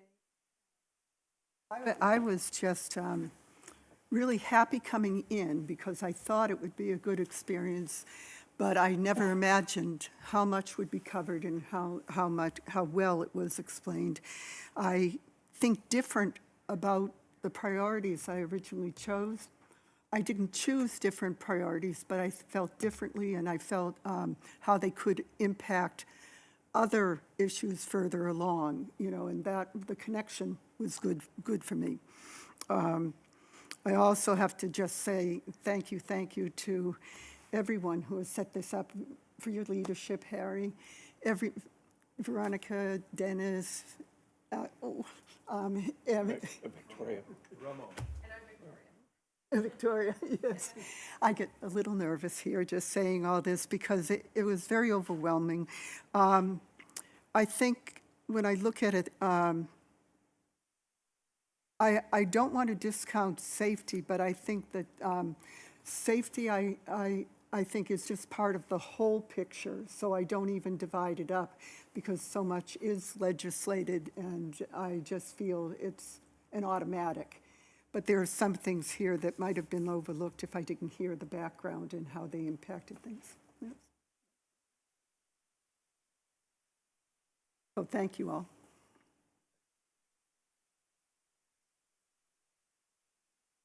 I'm going to quickly, I agree. I think we should definitely go to the hybrid. I would love to go to compensatory because I think you have a lot more control over your life and your destiny with that. But I think Harry's is making the smart move in going halfway there. And who knows, 10 years down the road, what would happen? But my experience has been in compensatory places, and there's a lot more control. But I appreciate the discussion because I think that's really important. And I think that is the number one priority besides the safety, because I think actually safety is the number one priority. That should always be the number one priority for the commission and, for staff. And I think it is. So, but I think that's very important. We need to move into the future as an airport. One of the comments that I've heard a lot is that, my gosh, they're doing it so old-fashioned these days. And and while that's a struggle for some of us old people like me, I think we really do need to look at innovation. We need to look at technology. We need to look at automation and many of the things that you guys are doing, because that is the future. And we can't be blindsided by it. We need to keep our eyes open so that we can build the things we need to into the things that we're going to be building technology and infrastructure-wise. I think the airport needs to become, from all the discussions we've had today, more involved in the community, but in a number of different aspects. We talked a little bit about transportation. We need to talk about local businesses. We need to talk about even the small things like community rooms, school tours with children, coming through the airport to get a future executive director excited about airports and, and things of that nature. And so I think museums, and things of that nature, art. So I think we definitely need to be more a part of the community and bringing in those aspects into the airport. I don't want the airport to be on this, high hill and the rest of the community down at the bottom. I'd like to see us all integrated so that we reflect the community. I think that's really important. I think we also have to be realistic in the sense that because we are not an independent body, we're an advisory body, that we are always going to have to follow the goals of the city council. And we're always going to have to follow what their priorities are and what their needs are. And I think it pointed out to me some very different ideas of what we think the airport should be going to, where I think members of the city council, what their priorities are. And I'm going to be interested in seeing how we work that out, because eventually anything we recommend staff brings has to go to the city council to really get implemented. And so that's a dance that's taking place. Now, I don't know, everyone says, and it could very well be that December, we have a completely different council with a completely different set of ideas and priorities. But my concern is that we need to be, as a commission, we need to be cognizant of the fact that, well, we may want to go in this direction, city council priorities may want us to go in this direction. And so I would like to have it married so we have the ability to talk the city council into this direction. And I don't think we've had that possibilities to do that. I'm sure we've all had one-on-one conversations with the city council, but I would like to see getting some sort of formal way that we can move as a commission to convince the city council this is good or this is bad or whatever. And I was hoping the liaison idea would be what we're doing, but it sounds like it's dead now. And, or that's not what's happening. That's not the case at all. I thought Chairman Dodge said that they were not going to be doing liaisons. It's all up in the air. It depends on what the new city council wants to do. Okay. I mean, I don't know. So, but I was hoping that we'd build some of those. I have several comments on what you've said, but everybody hasn't had a chance to talk. Sure. So when you're done, and since we're here to like flesh things out, I'd like to come back to some of many of them. Okay. All right. Well, thank you. Okay. And the final thing I just wanted to say is that I love this. I think we deserve, I think Kevin deserves a big thank you for this and staff for putting all this together. I've been wanting to do this for over a year because I'm a relatively new commissioner.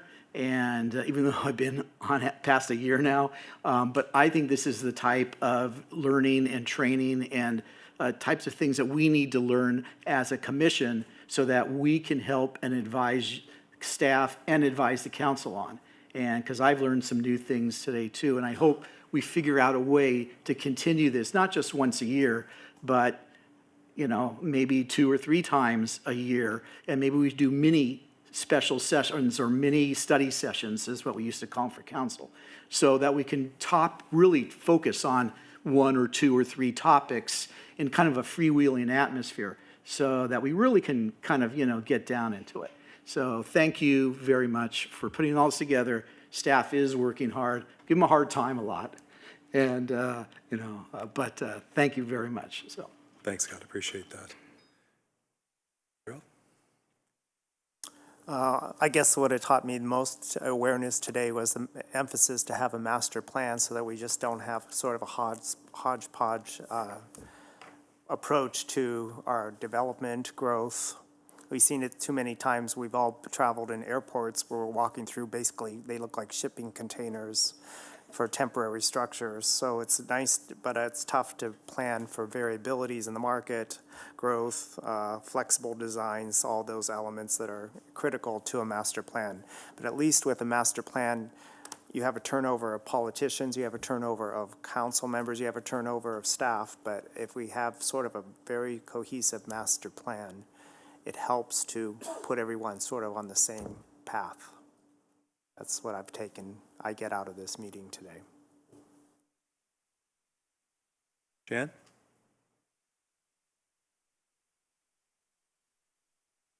I agree with you with what you said we should do. I don't think this should take much longer to do again. The last time we did this, I think it was in 2015. That's too long. I think it should be at least once a year around budget time to at least talk about the 5-year plan. What did we do and what did we not do? And the last thing with regard to customers. I'm learning from my city that I've gotten old and I need to pay attention to people that look like him. So with you, marketing, and you're working with White, I think putting together that and keep doing what you're doing, we can come up with a customer experience. I'm done. Okay. Kevin? Hi, everyone. Yeah, I think everyone's comments so far has been very much spot on. I guess the one thing that I'm still having a little trouble with is I'm finding that I don't think I have a clear vision of what our airport is going to look like in 2042. And I don't think we have that yet. I think we have a very great and clear idea of what's happening in the next 5 years, even out to the next 10, but it kind of feels to me like we're skating to where the puck is and not to where the puck is going.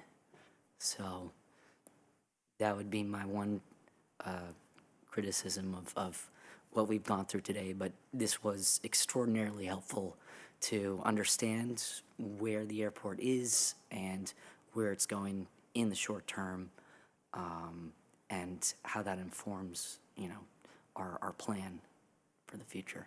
So, pass it on to Thanks, Kevin. Paul. Commissioner. So, first of all, I want to thank Harry and his staff for doing such a tremendous job.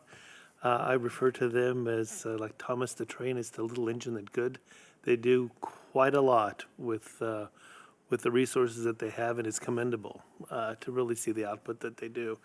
I look at the airport as the economic engine for the Coachella Valley, and that truly drives the tourism that's here. So I represent the city of Indian Wells. The city of Indian Wells gets about 70% of the revenue for the city from tourism, from the hotel dollars and the taxes, the occupancy tax. So the airport does play a vital role for the city as well as for other cities here.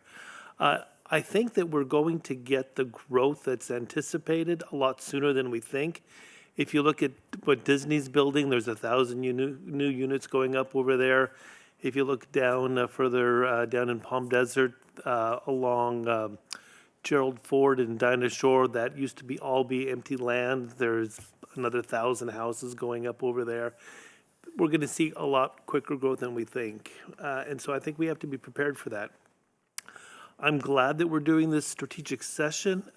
Like Jan said, it's been a while. I think we should really start to think significantly more strategic than we have been. It's sad to hear that the property that we were looking for, Conrack, is gone. I personally think that, other than eminent domain, I don't think there's another way we're going to be able to get that property. Or, like when I was speaking with Commissioner Payne, the person that bought it is going to try to sell it to us in a few years for, triple what he paid for it, or she paid for it. So what I think we should be doing now is examining to see what other opportunities of acquiring land are available around the airport. I know that Harry mentioned that there's some additional tribal land available, and I forgot the name of the street, but it's on the other side where the museum is. But I think that's an opportunity for us to start exploring now versus at a later date. We do have a lot of property available around the airport, but it's better to purchase it now, look at it now, than when all this growth is continuing and everything starts to hockey stick upward. I also am a little bit actually surprised that we're getting such pushback from the Palm Springs City Council with regard to having a liaison on this commission. I look at the airport really as the crown jewel in the crown of Palm Springs. We are such a huge asset for the city. And for them to, or as I think Aftab referred to it as the 10,000-pound gorilla, it's not. It really truly is a gem. And so that perception of this being a white elephant or whatever case needs to be changed really at that city council level.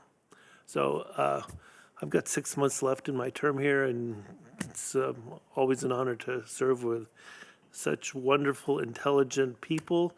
A lot of the commissioners here have significant knowledge with airport operations and other backgrounds that they bring to here. And I hope that the airport staff takes advantage of the hindsight that they have and the skill sets that they have, because if they'd have to pay for it out on the streets, they couldn't afford it. I'm not talking about myself. I'm talking about other people. So, but thank you again. Thank you, Paul. John. I also agree with everything that's been said already and think it's been a really, really good meeting. I would, my observations, I would revisit your consultants and I would go, surprisingly, full bore compensatory and just say, this is where we need to go and this is why we need to do it, to have the control we need. So I would ask to revisit that. That'd be my 2 cents on that, because it's, like Scott, I usually work in compensatory airports, and what you get, as you know, I mean, I'm not telling you anything new, you and staff, what you get is huge. And I think you need that control to be able to build what we all want to build for Palm Springs. I was surprised and would again ask for a second consideration around the landlord versus operator orientation. The things that we want to do, the customer experience that Kevin talked about and others have mentioned, you get because you're a good operator. So think Disney as opposed to Cushman and Wakefield, right? So I think we want to be an operator. So how do we become a really good operator at an airport of our size? So would ask just a rethought of that.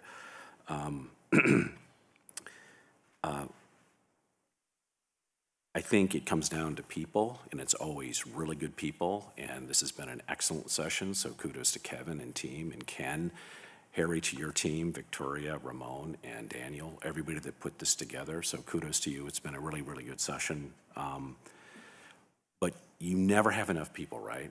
And so I think it comes back to things we've talked about in the past, which is what's the core competency over the next 5, 10, 15, 20 years? What kind of team do you want to build? What are the expertise? And then what do you want to outsource? Because for whatever reason, you don't do it every day, right? So a thought process around what do I want to bring in? And then who are the best people I can bring in?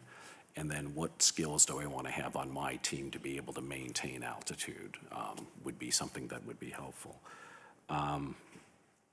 And then love the meeting, first face-to-face meeting.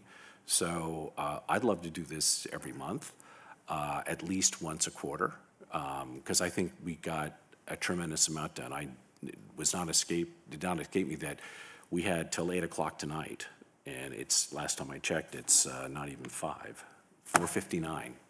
So we get, I think, so much more done, and it is so much more effective for face-to-face. So kudos to everybody that put this together, and would love to do more of it. So thank you. Great, great. David, if you turn on your, oh yeah, anybody in the, Christine, anybody on Zoom? Any of our commissioners on Zoom want to make a comment? Give me 1 second. I'm checking. Didn't mean to ignore you guys. Any commissioners on Zoom, would you like to speak? Go ahead and unmute yourself and you speak now. Okay, I believe we have no comments from other commissioners on Zoom tonight. David? Okay, yeah, I'd like to offer some observations about the city council and the liaison and all of those matters, and give some history that maybe people around here, around this table, aren't familiar with. At about the time of the transition from David Reddy to Justin Clifton, somewhere in that zone, there were several other commissions, the Human Rights Commission and the Arts Commission in particular, that had created some concern on the part of council members about, like, quote, and this is not a direct quote, but I'm using the word like freelancing and making policy and having public,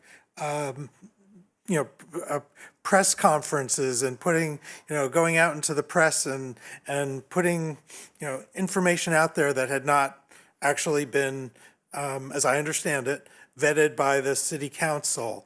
And so there was this dissonance in there. And then Justin arrived, and I think part of what the council said to him was, we gotta fix this because we have these commissions out there and they're not following their advisory roles, et cetera.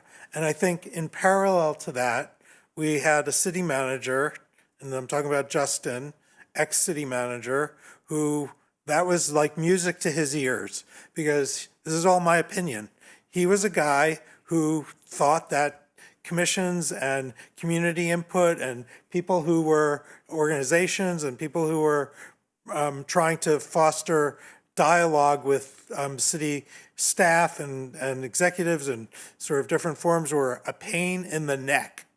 And his MO was to sort of clamp down on all of that stuff. But this commission, as far as I know, from the conversations with several council members, was never the object of that. And so when a couple of members of the commission here say like, well, the council really wanted to clamp down. They see this either, call this a white elephant, the airport, or weren't really interested in us. I think we were kind of the unintended, well, it may have been intended, but unfortunate victims of the sludge moving down river on these other matters, and there was a city manager who didn't want us to have this kind of engagement, didn't want this commission or any other commission to have to fully operate. I mean, the Measure J Commission, which was created to spend money, was kind of stymied and unable to make recommendations and all of this other stuff. You can talk to some members of that commission about that. So, fast forward, that city manager is gone, in my opinion, thankfully. And I think we have the opportunity to do the kinds of great work that we did today.